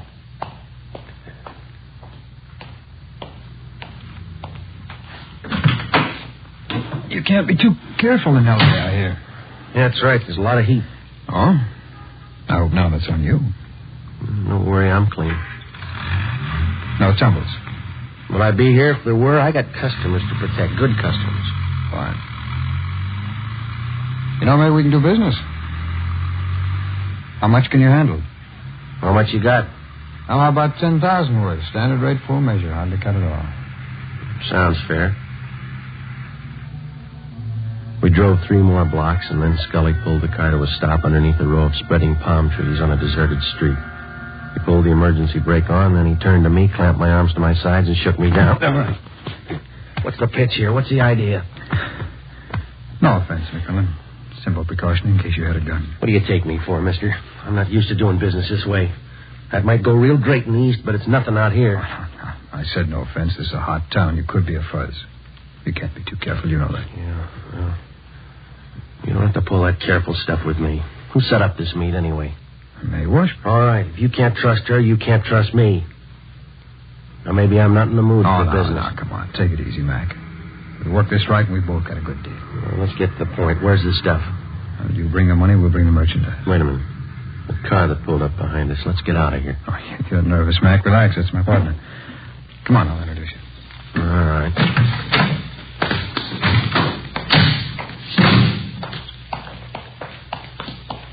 Hi, Jim. Jim, this is McMillan. Mac, my partner, Jim Rhodes. Right. Yeah. Do we do business, Howard? Yeah, he's all right, Jim. He's ready to score. How much do you want? Whole bundle. You can start with 10 G's worth. Can you handle that, McMillan? I'd say so if I couldn't. I don't give it away. You get the money, you get the stuff. When? 10 G's worth tonight, rest next week. Well, midnight now. What do you expect me to do? Bring the money with me? Howard will pick you up at 3 a.m., same corner. Sure. Well, that doesn't give me much time, does it? It's enough time if you're really looking. If you're just shopping, well, forget about it right now. A lot of my customers live out of town. That's interesting. 10 grand is no geezer. Suppose I can't get all the money together. Then don't show up. All or nothing.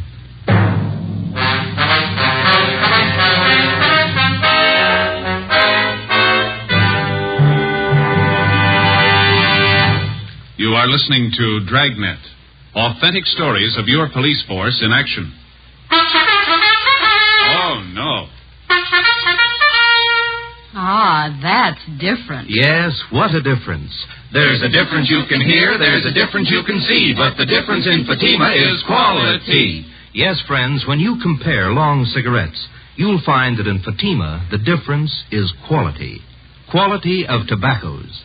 The finest Turkish and domestic varieties, extra mild and superbly blended, to give you a much different, much better flavor and aroma than any other long cigarette. Quality of manufacture. Smooth, plump cigarettes rolled in the finest paper money can buy. Quality even to the appearance of the bright, clean yellow package. Carefully wrapped and sealed to bring you Fatima's rich, fresh, extra mild flavor. Fatimas cost the same as other long cigarettes, but your first puff will tell you... Ah, that's different. Yes, in Fatima, the difference is quality. Ask your dealer for Fatima, the quality king-size cigarette. Best of all, long cigarettes. Start enjoying Fatima tomorrow.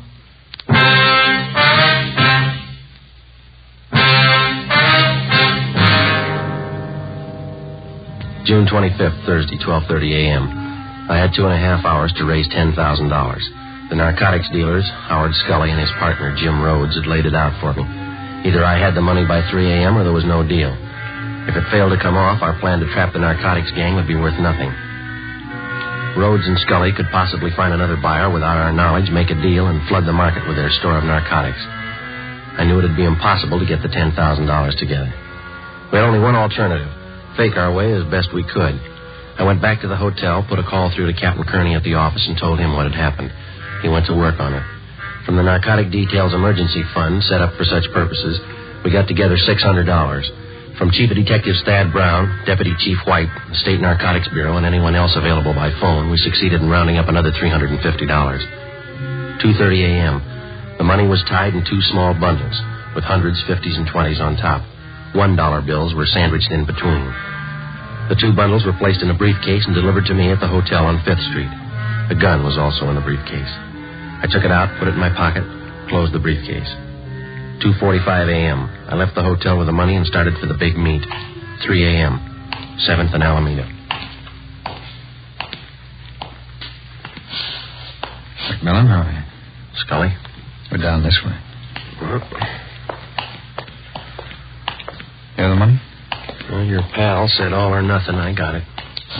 Let's have a look. How about the merchandise? We can check it in the car. It's right down here. Rhodes? Hi. The money? Yeah, that's right. I got the money. Now, how about a look at this stuff? I'd like to know what I'm buying. We can stop on the way for a sample. Okay, Howard.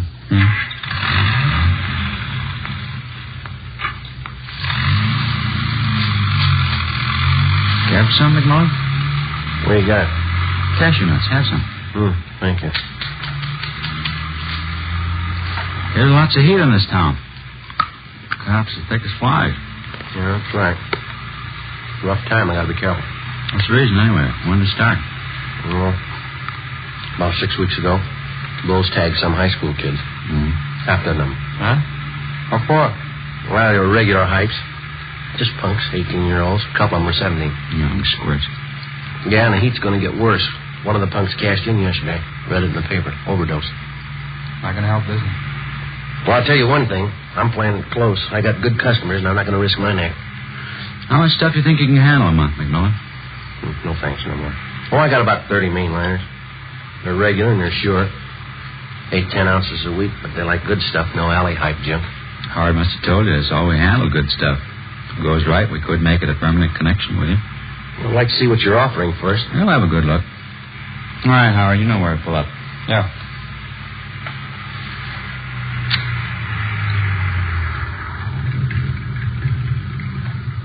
You stay in the car, McMillan. All right.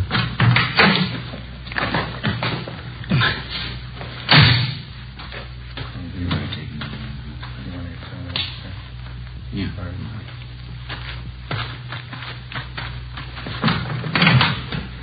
All right, Mac, you can get out. Yep. There you go. Some of the best white stuff you've seen in a long time. Satisfy yourself. Okay. All right. Okay, it's standard. It's all good. Not just that sample. Okay, I'll go. Okay, now how about the money? All right, have a look. There you are. 1 stack. 2 stacks, 100s, 20s, 10s. A few 5s in there. It's $10,000. Satisfied? Okay. Jim? Right. Oh, excuse me, Mac. Just a minute. I'm just checking. What do you think you're doing? Get your lousy hands off of me. No offense, McMillan. These are simple precautions. Precautions, nothing. We're doing business, aren't we? You shook me down once tonight. Now, how many times are going to take you? No offense, Mac. You're just checking, that's all. All right, then. Suppose I fan you 2 down. I got the dough. How do I know this isn't a hijack deal? Now, come on. This business works both ways. Either we have a deal or we don't. We play ball on both sides or not at all. I'm getting sick and tired of taking second place. Okay, Mac. Okay, take it easy. Forget it, Howard. Let's all go back to the car. Sure. I'm sorry, Mac. No offense. Yeah.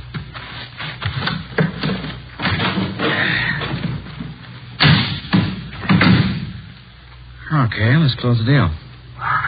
Where are we going to go? Don't worry, it's a safe place. Okay, Howard.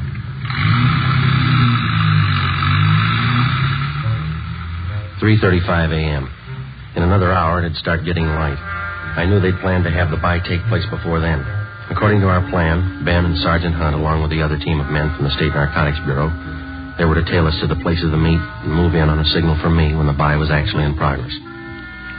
3:45 a.m. Scully drove out North Figueroa onto Pasadena Avenue and turned right onto Avenue 43. We headed up Montecito Drive. The area became more deserted.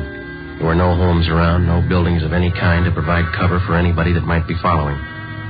Somewhere below, we could hear the rattle of a freight train on its way to the Southern Pacific yards. Off in the distance, I could see the lights of the city. They looked pretty far away. Scully finally pulled the car to a stop on the crest of the highest hill in the area. We got out.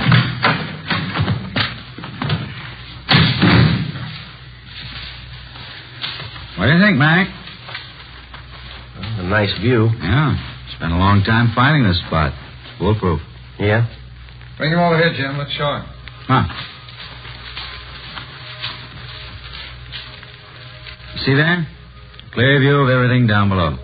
At least half a mile in every direction. No chance of getting trapped up here. Pretty smart. That's the way I like to deal. If there's any cops following us, we can see the lights before they get here. Plenty of time to cover up any evidence. Cops ask questions, well, we tell them we're just looking at real estate up here. It's pretty good, huh? Well, I gotta hand it to you. You can't be too careful. What do you do for lookouts? Let me show you. Swede? Oh, Swede. Who's that? Friend. Yeah, Jim? Well, what's the pitch? Who is this guy? Business pal of Howard and me. Swede, this is Mr. McMillan. What do you say? How do you do? Look, how many people do you need to make a buy, Rhodes, huh? Swede's a lookout. It's a big fella, isn't he? We got enough people here for a Sunday picnic. We need a lookout. You just got to finish saying it. We can't be too careful. Well, come on, let's wrap it up. Where's the stuff? Swede, you want to go? Okay, Howard. How far does he have to go? Close by. Stuff was put away down in the tall grass. Nobody ever found it. It's a good idea. I like the way you operate. Swede will have the stuff for you in a minute. Well, how about the money? Should we count it? Rather wait till Swede gets back. Okay. Let's wait for the car. Can't beat this spot, can you, McMillan? No, it's good. You had no idea how much time we spent looking for it. You did real good. Yeah. Here you go. Okay, thanks. Now the money, Well, how about counting it out here, huh? I'd feel better keeping an eye on that road down below. Okay, good idea. Well, let's count it, Mac, huh?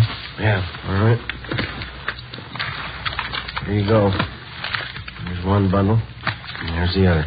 I'll count it, Jim. Yeah, snap it up. We've been here long enough already. 1, 2, 4. Yeah, there's quite a few $1 bills here. Huh? Well, there's a few of them, but it's all there. 10 grand. That's how it could be with all these ones. Now, let me see. Don't bother, Rhodes. Here, what are you trying to pull? All right, get away from the car, Scully. You too, Swede. Put the gun down, Mac. You won't get away with Get it. your hands behind your head. That means you too, Rhodes. Nobody's hijacked us, McMillan. You're not going to be the first one. It's no hijack, mister. This is a pinch. He's a fuzz. He's a lousy fuzzy. I knew I should have found him again. Shut up, Howard. You know we can square this with you, Mac. $5 grand cold cash, no questions. You're talking to yourself, Rhodes. I'll make it 10. 10 grand cash. Now, you can't afford to pass that up. Come on, how about it, Mac? You're human just like we are. You can use the dough. You keep your hands behind your head, mister. Use some sense, copper. Swede's as strong as a horse. I could put him on you. He'd break every bone in your body. You'll have to get past this gun first. You're not going to stop all three of us. How do you think you're going to get back to town? Don't worry. You won't have to walk. You'll never get us downtown. Swede'll break you in half. He'll kill you. You just gave me an idea, Rhodes. Huh? You're pretty tough. Shouldn't bother you. I'll kill the Swede right now. You and Scully can carry his body in front of me. We'll start walking down that road and we hit the nearest place with a phone. I think that'll take care of it, won't it? He hasn't got the guts, Jim. Turn around, Swede. Oh, look, don't kill me, mister. I'll go with you. Don't shoot. Turn around. Stay where you are, Scully. Don't kill him, Copper. Don't kill Swede. We'll do anything you say. Somebody coming. Look, Mac, we'll give you every dime we own. $50,000 bucks. Now tell him nothing's happened. Ben, over here. 50 grand, Mac. You can't lose. Right, Joe. Back over this way. The three of them, Ben. Okay. All right, behind your back. Come on. Couldn't get here any sooner, Joe. Had to park at the bottom of the hill or they'd have seen us. Stand still, mister. Yeah. We circled around on foot, climbed up through the grass. I was beginning to think I lost you. All right, you two. Get him behind your back. Back. Hi, Joe. Here's the junk right here. These 2 packages. Good. That ought to sew it up. Look, talk it over with your partners, huh? $50,000. You do the right thing. It's all yours. How about it? 50 grand you can't lose. What they talking about, Joe? But they got a big deal. They'll give us $50,000 if we let them go. How about it, Tex? You could use the dough, new car, new house. Just forget you ever saw us. Easy as that. 50,000 cash. What do you say, Tex, huh? Sorry, you got the wrong man. What? My name ain't Tex.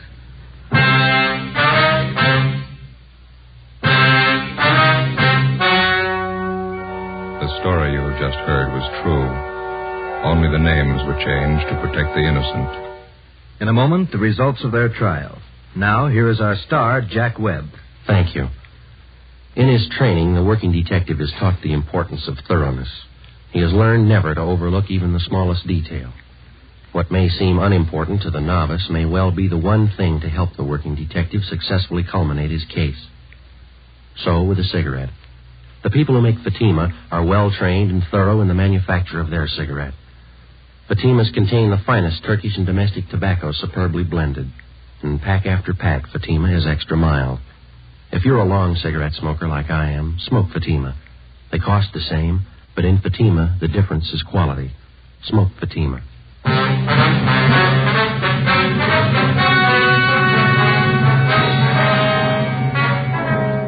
May Washburn, Howard Lewis Scully, James Henry Rhodes, and John Swede Nelson were tried and convicted. They received their sentences as prescribed by law and are now serving their term in the state penitentiary.